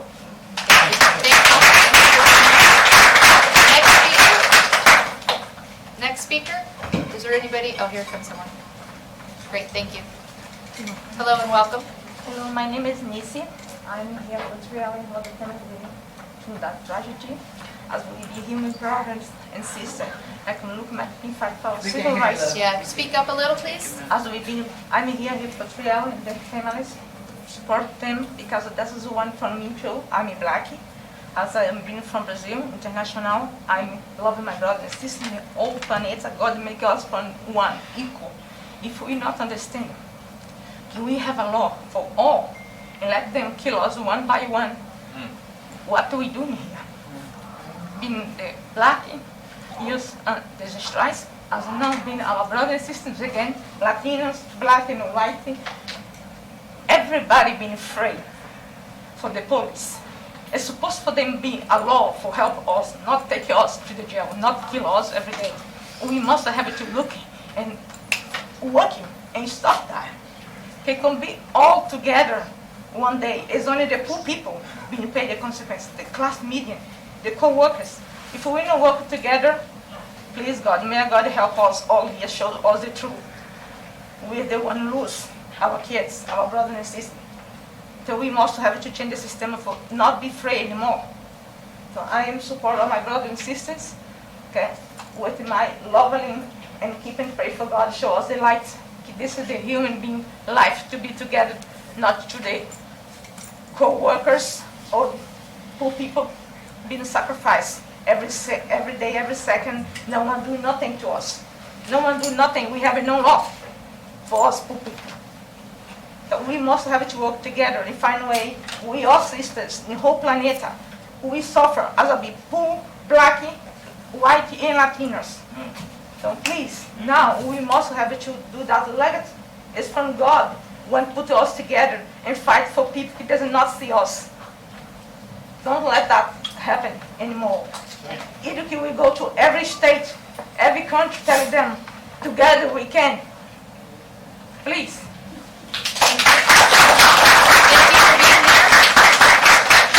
Other speakers? Does anybody else wish to speak? And ask in the hallway? That's it. So let me finish That's it? off this whole entourage thing. I think there's somebody else over here. Okay. Well, come on. So I think we'll do that. See if we can wrap up. Hi, my name is Bryn. I'm here in support of DeVico and Terrell, and I'm very much in support of implementing an open pursuit policy. I'm very much in support of retiring that canine permanently and firing the officer. His name is Officer Murr, if you're interested.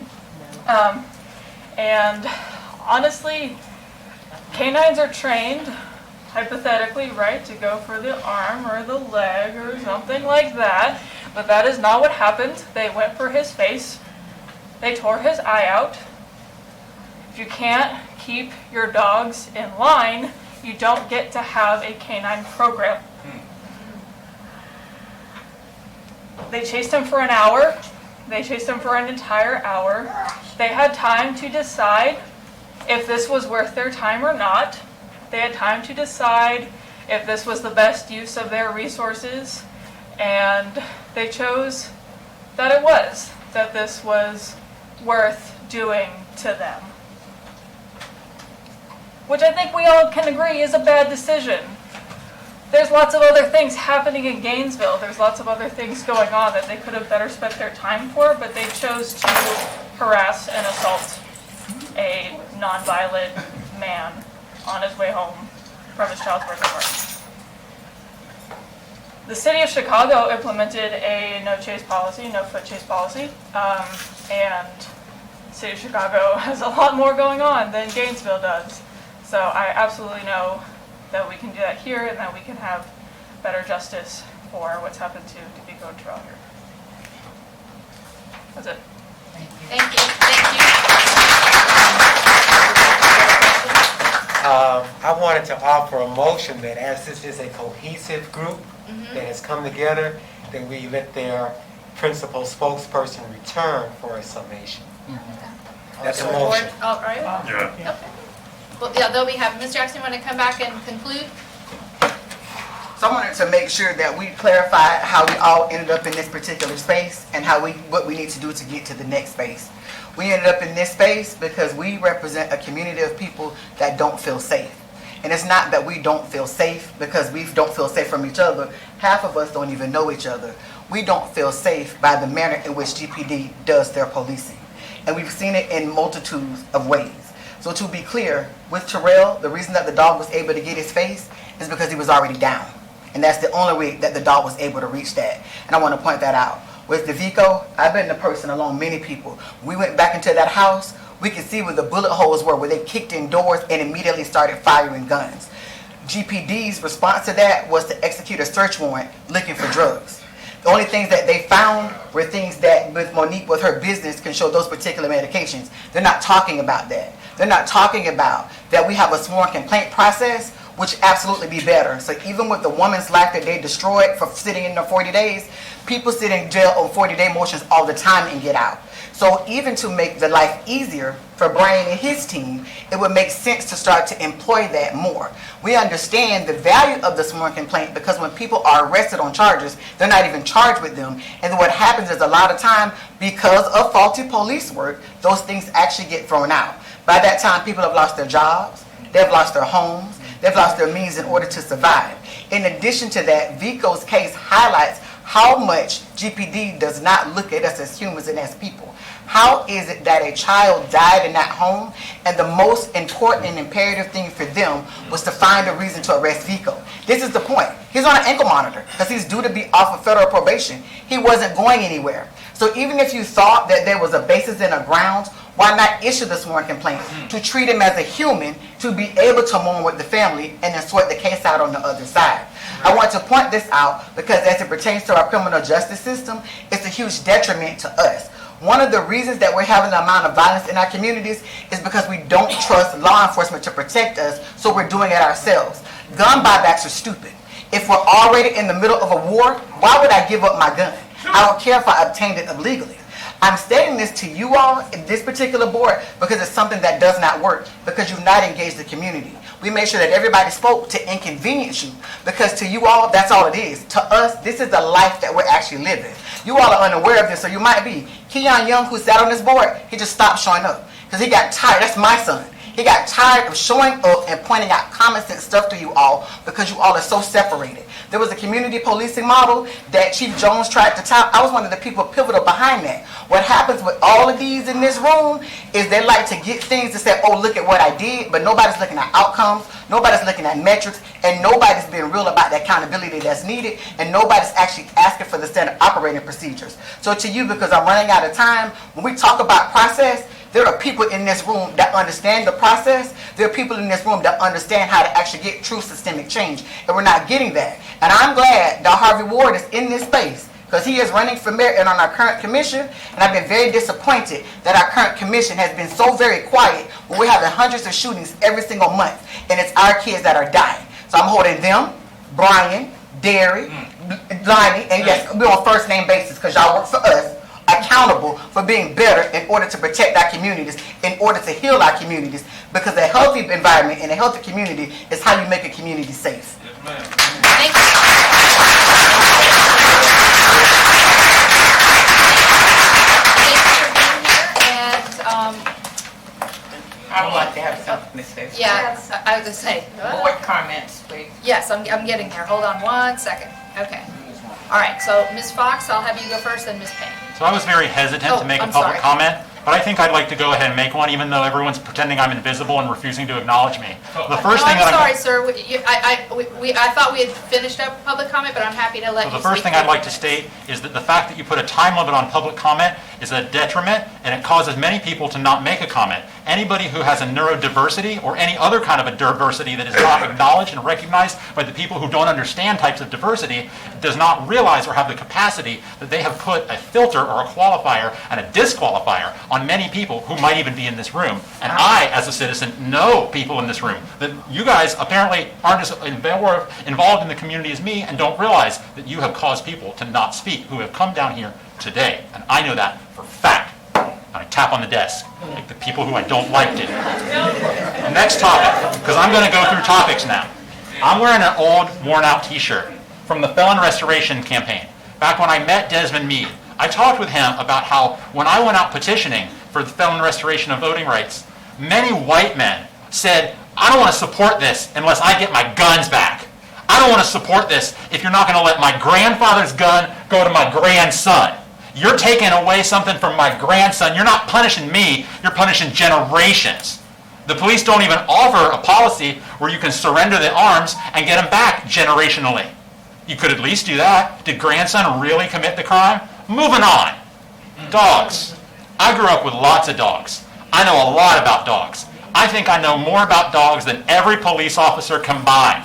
The Gainesville Police Department used to be terrified of my family's 12 dogs when we lived in the neighborhood where they didn't want us to. They didn't like the idea that they couldn't execute a SWAT team on our house without our dogs maybe, just maybe, being better than their dogs. So, I want to know about the dog training, because I know about dog training. In fact, the man who lives north of here, Pepe, I know this family. Trains all y'all dogs. The dogs like the smell of my balls. They've already smelled it with my hands. Now, don't anybody interrupt me. I still got 58 seconds. Is the dog still trained if you don't let it bite? Does it break the dog's training if you fail to allow it to taste blood? I think so, because the dogs are trained by habitual action again and again until they make the same habitual action that you can predict and control. That's how you train the dogs. That's how you maintain the training of the dogs. Do you maintain a must-bite if released policy? Because if you don't, you will lose the training on the dog, and that is costly to the budget. Now, for felons defending the family, how do you want them to use lethal force? What would you prefer? If it's not going to be the revolver with Professor Plum in the conservatory, what would you prefer? Would it be what? What would you prefer? What is the preferred means of defending the family and the home lethally? What is the preferred method? And I am asking true, real questions that I ask you to actually answer now or acknowledge that you are refusing to answer. Thank you for your comments, sir. And we're going to turn back with the end of public comment. What's the answer, though? On our agenda. What's the answer? I went to your concert and I didn't hear anything. I went to your concert and I didn't hear anything. Why won't you answer me? Why won't you answer me? Why won't you answer me? Answer me!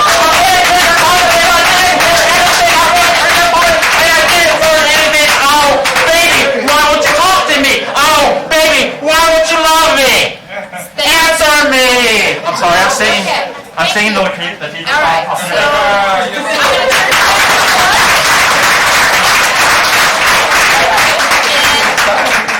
right, so we have, next on our agenda is Police Advisory Council comments, and I'm going to call on Ms. Fox first, and then Ms. Payne second, and then whoever else. Okay, good evening, my community. First of all, I'd like to apologize for being late to this important meeting, but it couldn't be helped, but I made it here. To this family, to the families involved, you have my heartfelt sympathy. I am just so sorry that all of this has happened. I'm a member of this board, but I'm also the president of the Alachua County branch of the NAACP. And this tears me to pieces to hear some of the things that has happened to us today. I spoke with the chief, and I spoke with the commissioner or two, and they know exactly how I feel about it.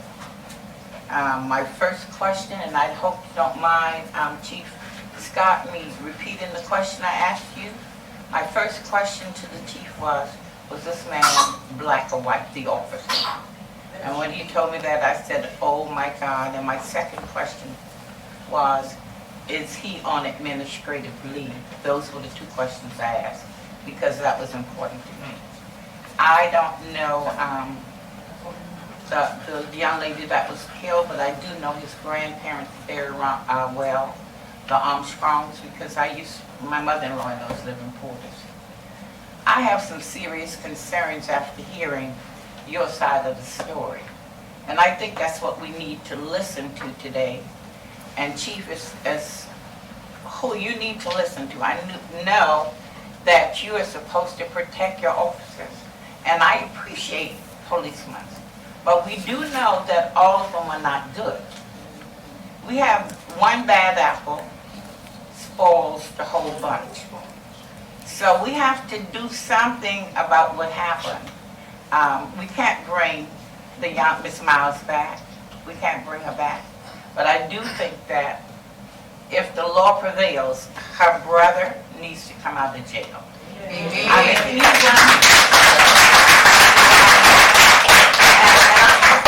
have a granddaughter that's a convicted felon. And she's always afraid. In fact, her daughter, my great-grandbabies, every time she sees a policeman, she said, Grammy, is this policeman going to kill me? And that's the perception of what, and she's only 4 years old. And that is not good. Something has to be done when things like this happen. You know, we have a young man whose eye has been torn out, and I spoke with the commissioner, and he agreed. We talked about it Monday that maybe they should not have ran behind him. They had everything they needed in his car. All they had to do was go to his home, and eventually he would come home. And I understand his father was a former policeman and very outstanding in our community.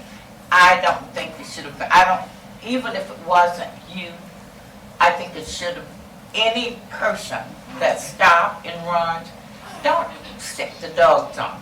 Yes. You have all of that identification in the car.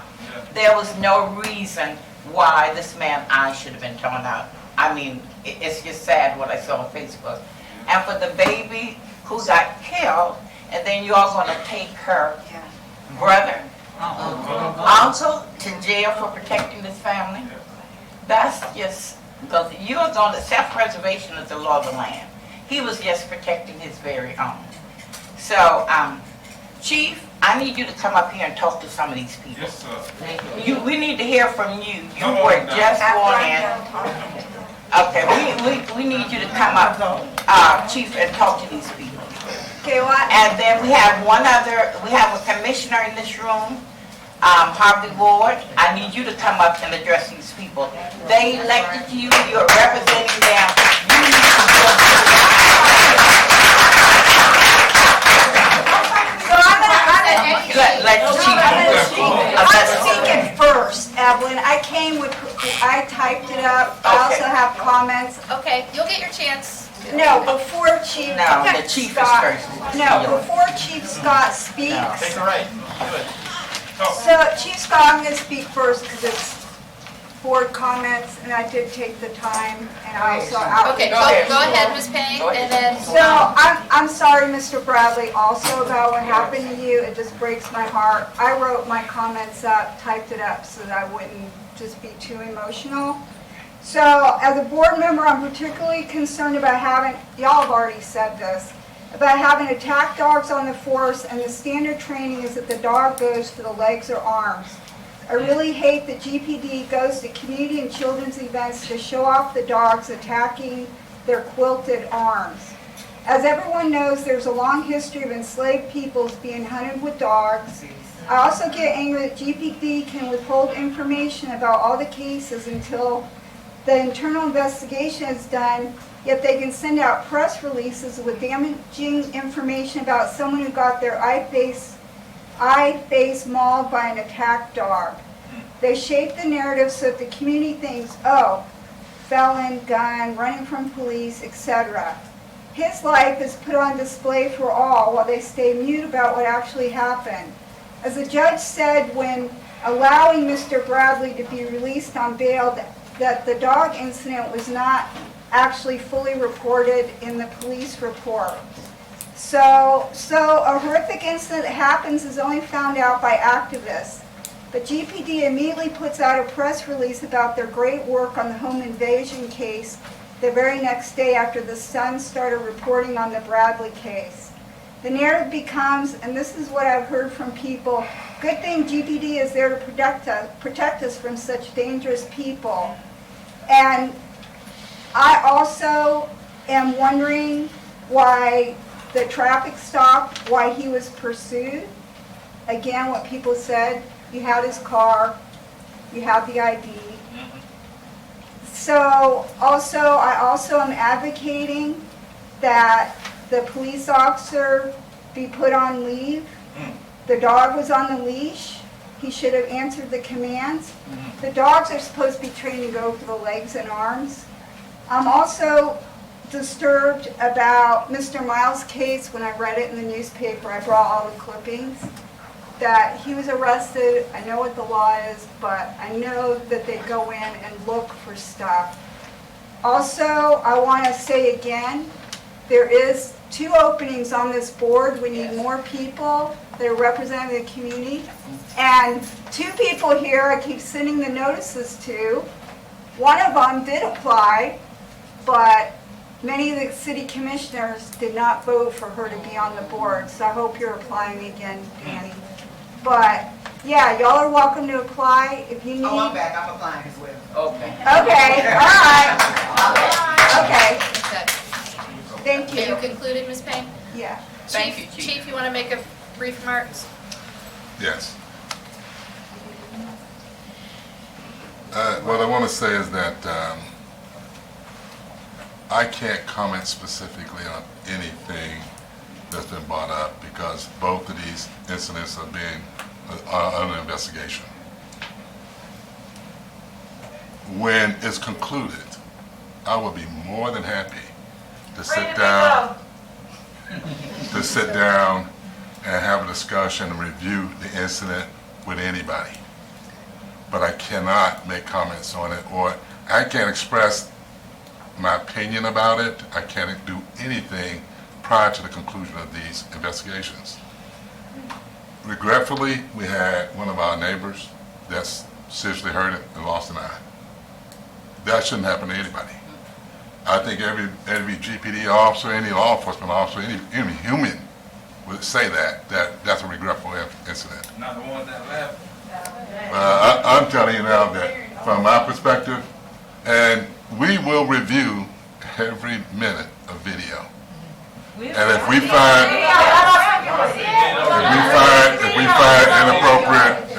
inappropriate activity on those videos, we'll take appropriate actions. But that's really everything I can say about it at this time. I want to Thank request you, a Chief. policy on what he can and cannot do. It's going on here that when Chief Jones came, he was able to sit down with families and discuss the cases even while they were open. So I would actually like to request the actual policy. There should be a policy. As an information item, Yes, please. I reached out to Victor, Mr. Bradley's father, at least 3 times, left 2 messages. I think he called me back Monday and told me he was going to call me again to talk with him. How long did it take you to reach out? The family was calling for a week without any answer. A whole week. Thank you, Chief. Did anybody reach out to the Miles family? Did anybody reach out to the Miles family? Commissioner Ward, would you like to make a That's remark? a whole different case. It took a week for the detective to call Monique back and have her daughter was murdered. They just called Okay, back today. we only have, we don't have a lot more time. I want to make sure our business. Okay, Commissioner Ward, would you like to make some remarks? I'd like to ask for some quiet, please. Thank you. I didn't come to speak tonight, I came to listen. At Ms. Fox's request, I will have a couple of things to say. My name is Harvey Ward. I'm a Gainesville City Commissioner. I'm a father also. I cannot imagine what you're going through. I don't know the response to your questions about what I would have done. I don't know. You would have did something.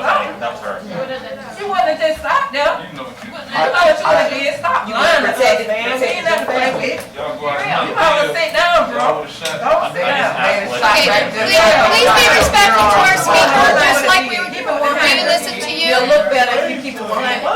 Mr. Bradley, I cannot, I'm not looking for anybody's vote. Ms. Fox asked me to speak, I came here to listen. I want to tell you both, I want to tell you that I cannot imagine what you're going through in your families. You know you can't because it ain't happened to you. Never do. What y'all gonna do about police brutality? The sense of use of force. So here's what I think about the situation. As much as I can tell you as one member of a commission, I'm one guy, there's 7 people on the commission. Are we going to the next meeting? I can tell you that I have personal questions about our pursuit policy. I have questions about our canine policy and about the kinds of dogs that we have and the fact that we have dogs. This is not the place for me to just shoot off at the mouth. There is a time when we'll have that discussion on the commission. That's what I have to say about it. But mostly, I want to say that I'm sorry. I don't know, I can't make it better, but I'm sorry. And I'm happy to talk with you. Why haven't you released a statement? You release statements about Seminary Lane. You Thank post you. up on your Facebook Thank all the you. time. You didn't say a Ma'am, single thing about what happened to It's in our own you. It's community. been over 2 weeks. Ma'am. You didn't put a single statement out. Okay, I'm gonna come back to the board. I'm done. Mr. Ward, I didn't ask Okay, what you sir, would have done or what sir, anybody else would have done. you're not recognized. But what I did ask was what Hannah Felon did. She gave a different member of the audience or the community Someone make a who would motion, have I'll asked entertain a what someone motion to would have adjourn. done. My phraseology was what could have been done. But since I have the floor, you Just should saying. refer to me by referring to me. I did I want to get make that. sure that you referenced the one thing I did say earlier. That I call for the ethical treatment of animals in the city of Gainesville. We should have ethical treatment of animals without animal abuse. And animal abuse is to use an animal as a weapon without its consent. These dogs are beaten into fighting people. Rah-rah person for them. Ladies and gentlemen, thank you all. And my heart goes out, and the NAACP is looking into it. I have reported it to our attorney for the state NAACP, and we need to deal with it 100%. Okay? Okay, we're still on public comment? Who ran for her position? Board comment? I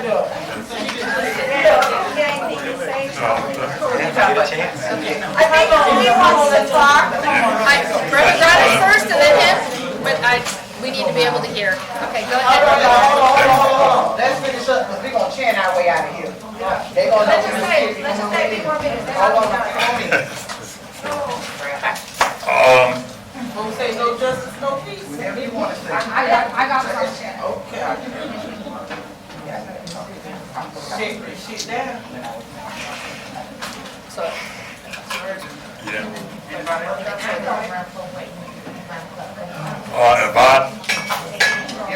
okay, go ahead. Okay, I can address you all as a member of the Speech Advisory Council. I sat and listened to all of these comments respectfully, so what I'm asking for as a member of the council, as a member of the clergy, if you will just respect me by listening to what I have to say. And I know, some of you know me, but I know some of you are not might not like what I'm going to say. First, I want to say I'm really saddened by the loss of the eye of this young man, and I send my sympathies to the family of Miss Armstrong. I've been keeping track of everything that just happened, but I'm also speaking as not only a member of this council, but I'm also speaking as a former police officer. Now, I'm not going to speak to all of the comments that you all made and everything. You had the right to say what you all said, and I respect your right to say it. I know about the protest. I respect your right to protest, but here's what I want to say. We're gonna stand up. We're not listening to this. I need y'all to repeat after me. It's our duty to fight for our freedom. It's our duty to fight for our freedom. It's our duty to win. We must love and support one another. We have nothing to lose but our chains. It is our duty to fight for our freedom. It is our duty to fight for our freedom. It is our duty to win. It is our duty to win. We must love and support one another. Okay, Reverend Granter, finish your comments, and we're going to come to you, and then anybody else's closing comments. Okay, well, I was going to say that Chief Scott put out a very detailed statement about what happened with the young man that lost his eye. I think that the community and the folks that were here need to let that investigations be completed. I know it's from my own experience. In one case, I had took me 2 weeks to complete. The folks are passionate, understand that, but they need to let Chief Scott respect him and let him and his department complete these In investigations. the meantime, they paint the people who are arrested in the worst light. Felon, had a gun, found drugs. They put out press releases that go into the newspaper, but yet they can't talk about what happened. Okay, hold your thought. Okay, are you concluded, Reverend? Well, you know, only thing I'm gonna say is that from my own experience, and with most investigations, the police officials, you heard Chief Scott just say, they cannot speak about Of it course until not, the, except in the newspaper. well, no, even not even the media. They said they cannot talk about the incidents until the investigation are complete. Again, I'm speaking as a former officer. I've been there. I know that. That's why I'm saying it.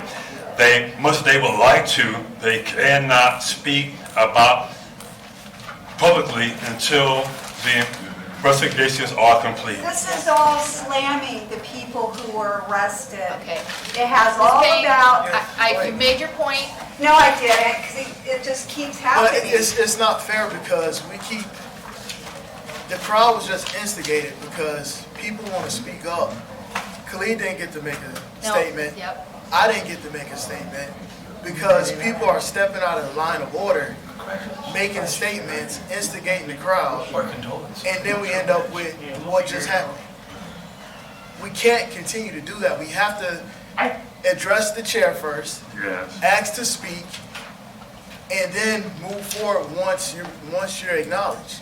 But when you continue to just put yourself in front of the rest of the board, it doesn't allow everyone to make their statements, and we're not following the proper order.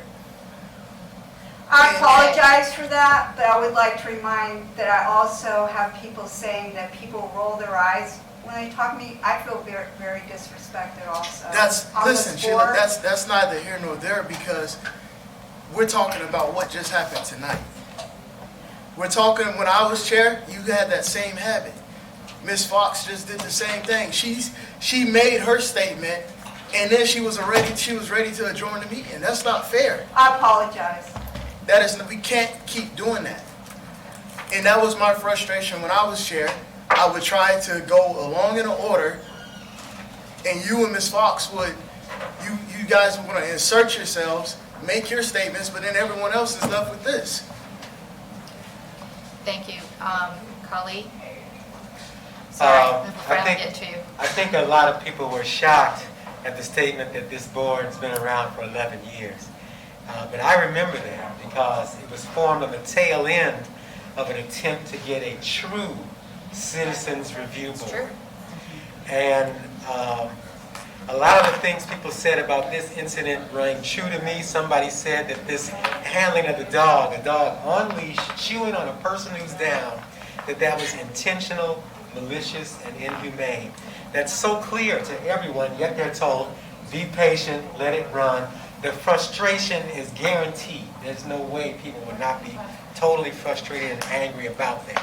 And we all know that the origin of policing in this country is from slave hunters and slave catchers, and that dogs were heavily used because it was the same as hunting any other game, because black people were not considered fully human, and they still are not. We are not being treated like persons in a lot of situations. We see a model of policing in one neighborhood that is serve and protect, and another that is coerce and harass.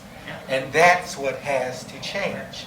I don't think it's going to change until we have a true Citizens Review Board. I was involved 11 years ago for a while and left in frustration. People urged me to get on this again, but I think I've said it in a meeting already.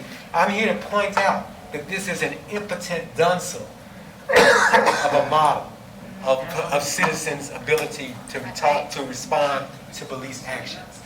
And I'm not gonna walk away this time. I'm gonna stay and keep saying that.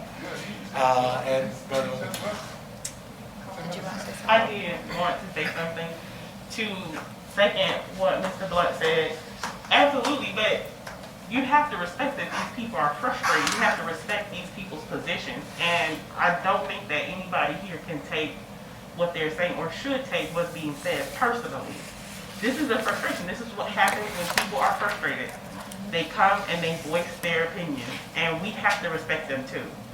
We absolutely have to, and they have the right to be heard, and we have to listen. And we did. We did. Okay, so Fareed, and then Bob, you're done? Okay, Bob, you want to say something? Well, I wasn't aware of the Miles incident. My wife was in the hospital. I hadn't read the paper, so I looked it up during the meeting and read it. And I can easily understand the frustration, somebody defending their house and a felon, and you know, a push was done to give felon, for example, voting rights, and the legislature destroyed that push to the point where innocent people who mistakenly voted get more jail time even, and it turned into a huge mess. So we have a very reactionary situation. But back to what I was trying to say before, and I try to catch up as much as I could on my cell phone to some of the histories of these events. You had all the news clippings. I hadn't been fully up to speed. When the board was formed years ago, a colleague did push for a civilian review board. Florida's laws are such that this board was formed with about 80 to 90% of the authority that could legally be invested. And I sat with the city attorney and talked about it. I wanted Cully on the board then, I wanted Cully on the board now because he always has something to say that interests me. But I see what happened tonight as the best opportunity. I tried to say before, maybe I said it at the wrong time, but the biggest frustration I have being on the board is nobody ever shows up, nobody comes, nobody cares, and nothing. We're there, we spend a lot of time. When we started the board, each of us had to go through a huge amount of training. When it was reconstituted, we didn't do that. So a lot of work went in, a lot of drive-alongs with the cops to see what it's like. A lot of things went on, but the frustration was citizens didn't come. Now they've come. This is an opportunity. And usually a terrible thing happens to make an opportunity, but a closed door means another door's opening. And to me, this is the door opening for us to say, okay, let's engage and build trust. The key word missing is trust. What Tony Jones did well as chief, and I think Chief Scott is following the same footsteps, is work really hard to build trust with the community. It takes a few bad apples, there's always bad apples to do it. I remember some years ago, Major Hannah hired, I forgot her name now, an expert to come in and profile candidates to be cops to see who would, this was an expert, to profile to see who's going to turn into a bad apple. And a lot of efforts done. And Gainesville has probably more training than almost anyone else in Florida. And it's still hard to recruit cops. There's a lot of complex issues involved. But the key word is building trust. The role of this board, to me, is to help build trust with the community and with the police department. It's a two-way street. How are we doing that, though? How? I mean, people don't know who we are. I think that's my point. I agree with you. And this is, so to me, what I saw tonight, I said, okay, there's a lot of people fired up, over-fired up, speaking over, shouting, yelling. It was rude, it was crude, but the good thing about it is people have some passion. We want to work. I see this as the golden opportunity. The best meeting we ever had up to now was we met twice on the slab, on 8th Avenue. And it was right outside. It was in the middle of a neighborhood that's really concerned about police issues. A lot of people showed up. It was some good meetings. We had some good discussion. Right now we're kind of cloistered. And I see this as an opportunity. And we had talked about go somewhere else, Yes. and I think it's now time. And Yeah. so if it's okay with the board, I will work with the chief and Deborah to identify a community location where hopefully if there's a crowd that shows up, we've got a little more room. I want to go, I'll work, I have a few ideas, but I don't want to just throw out ideas, but I think it's So time. let us identify our neighborhood. Yeah, you all, Well, I we did Pine Ridge, but we already did it. Yeah, you know, we need to Yeah. have people, we need to do some outreach into the community and Great. ask people which neighborhood would you Yeah. like for us to come in. Let's ask the people in those neighborhoods. We can do that and get Exactly. started and go, because, really, COVID kind of held us back Yeah. from a lot of it. But I think it's time, and so I'll work with you all, and we'll identify a different location for August. Okay, Yeah, go ahead. I agree, I was gonna say, in Wait. terms of these two situations, one thing that's not going to help all those folks that were here, one thing not going to help, because one thing, there's a lot of misinformation out there about what happened with Yeah, I know both the kids. very little Well, information. And demonizing GPD or trying to crucify GPD when investigations have not even been concluded yet, is not going to help the community at all and not going to help us try to bridge the gap in communication. So that's my issue. Fair enough. Don't demonize Chief Scott or GPD until the investigations have been Fair completed. enough. Ms. okay, Fox? I have a big concern. Okay. According to what they're saying, and Chief is called, I didn't even know that our state attorney was in the room. Yes, he was in the far back. Okay, well, he's gonna come back over. I took the liberty of inviting him back over. Okay. I'm concerned that this boy is still in jail. He was protecting his family when he shot the invaders, or shot at the invaders. So I personally, we need to know why he is still locked up.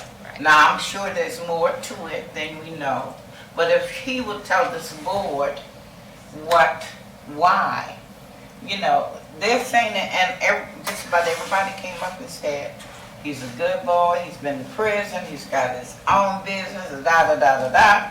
He's got a drug record, he's been known for selling drugs. We all have people in our family. Sure. Who- And State Attorney Kramer has Mr. wandered Kramer. back. Thank you, I didn't see you back there. Yep.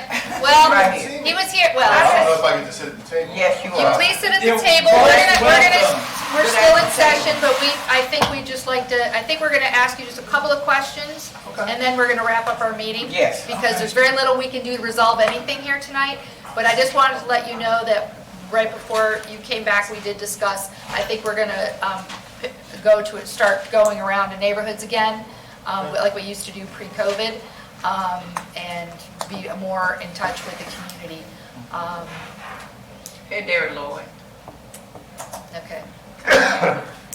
So, anyway, My question to you I'll was, ask the question. my question was, most of the people that came up tonight have the question about Mr. Miles, who is still locked up in jail. He was protecting his family, and the girl said if it hadn't been for him, he would have been dead, or her children would have been dead. Why is it? Is there some reason other than we know, and these people know, that you're keeping him in jail while his family is grieving? Is he a threat to our community? Is he going to murder somebody? He can't have a bond or anything? What is it? Just tell us. All right, so first of all, I want to tell you this. So I spent all day yesterday in the grand jury Yes, you did. indicting the two people who did the killing. Mm-hmm. Okay. And I got to be perfectly honest with you, Mr. Miles is not and has not been the focus of my concern, because my focus has been on the people who did the killing. Okay? So I know it's not a good answer to tell you that I don't know the specifics of everything that involves Mr. Miles. Why can't he get out of jail for the funeral and then be with his Because I'm not family? telling you that I'm not going to try and answer your questions. What I'm Okay. telling you is this: I don't have the most accurate information, because frankly, it just hasn't been a priority because of what we've been doing, focusing on the homicide. Okay. But here's the thing, there's a lot of things at play here. One is that some of the information that you've been hearing isn't going to be factually correct. The one we heard tonight, because you were here, okay? I was here, I was Yeah, just sitting you in the were back. here, I was and that's what I listening. said, you were here. I was listening, it's not going to be factually correct, okay? There's enough, and what I mean by that is that there's an allegation that there were no firearms that belonged to Mr. Miles, that these firearms were all brought into the home. I don't think that's going to turn out to be correct. I think it's going to turn out that he was armed with a firearm, okay? And that's a huge problem for him in that it's a violation of Florida law, it's a violation of federal law. He's on federal probation, okay? So you know how unpleasant it can be when somebody is on probation here with one of our state judges and they do something like this, right? Where they're involved in a situation where maybe they're not the main actor, but it still violates their probation, and you know how unpleasant that can end up for them. It is much worse in federal. But it was forced. I mean, somebody just, So, Ms. Fox, I know. we're not going to resolve this here tonight. It's not that we can't resolve it. I'm going to and- resolve it like I usually do. Absolutely. That is And I fine. just want you to understand that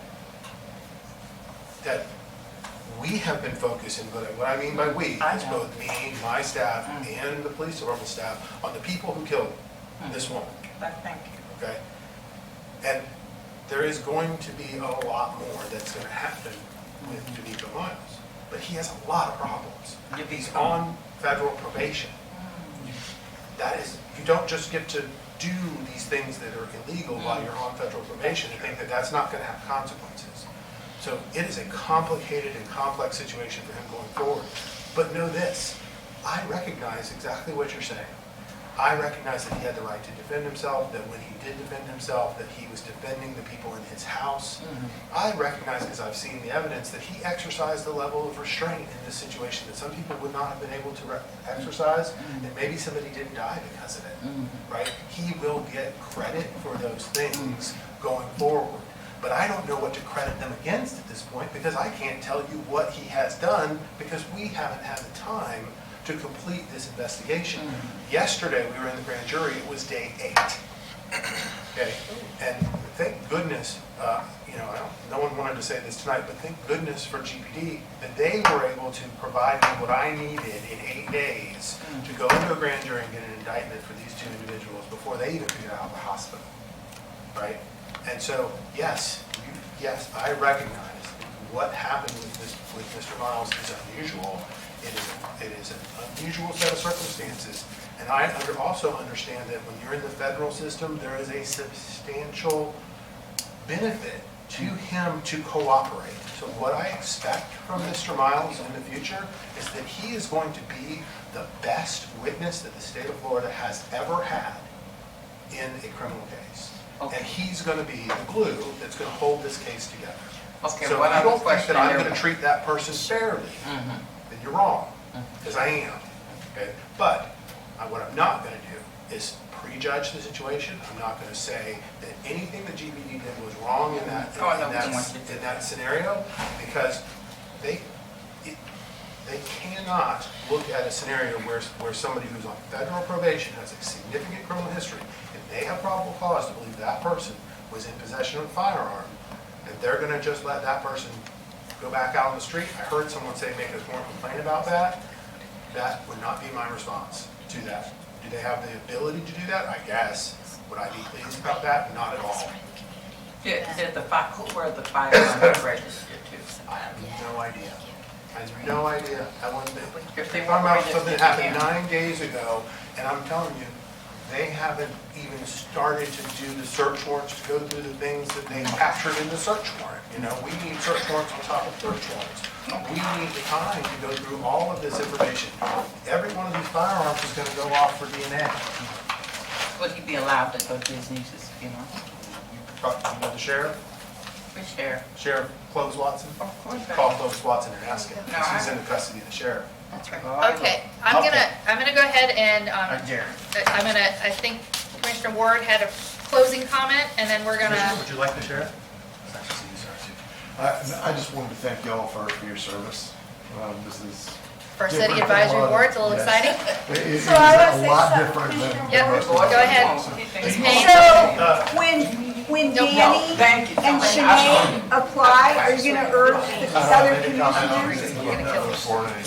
I just want to thank. Okay, so, Okay. Jill, you and I can talk about it. I'm Yes, happy to join. so- I'm not- All right, I'm going to go ahead and just remind everybody, our next meeting is August 24th, and then on September 24th, the community fair is happening at MLK Center, and I saw great photos of those of you who got to work it. I think you were there, Sheila was there. So if you would be we interested, got to work it. was it fun? Yeah, there was a lot of people there. That's awesome. So I think I would ask you to take a look at September 24th if you have some time, and we can nail down some further things. Gina, Ms. Yes. Chair, I think I need to know, Yes. if we're just a listening board, there's nothing we can do, what is the purpose of this board other than to It's a listen? listening board. State law doesn't allow We us. can't make any We give recommendations. feedback. We No, give no, no, we've done a lot. I'll give you a few examples. Okay. One thing we've done is. All right, we're going to go ahead and We're the adjourn, ones and that got- we're going to let the side Yeah. conversation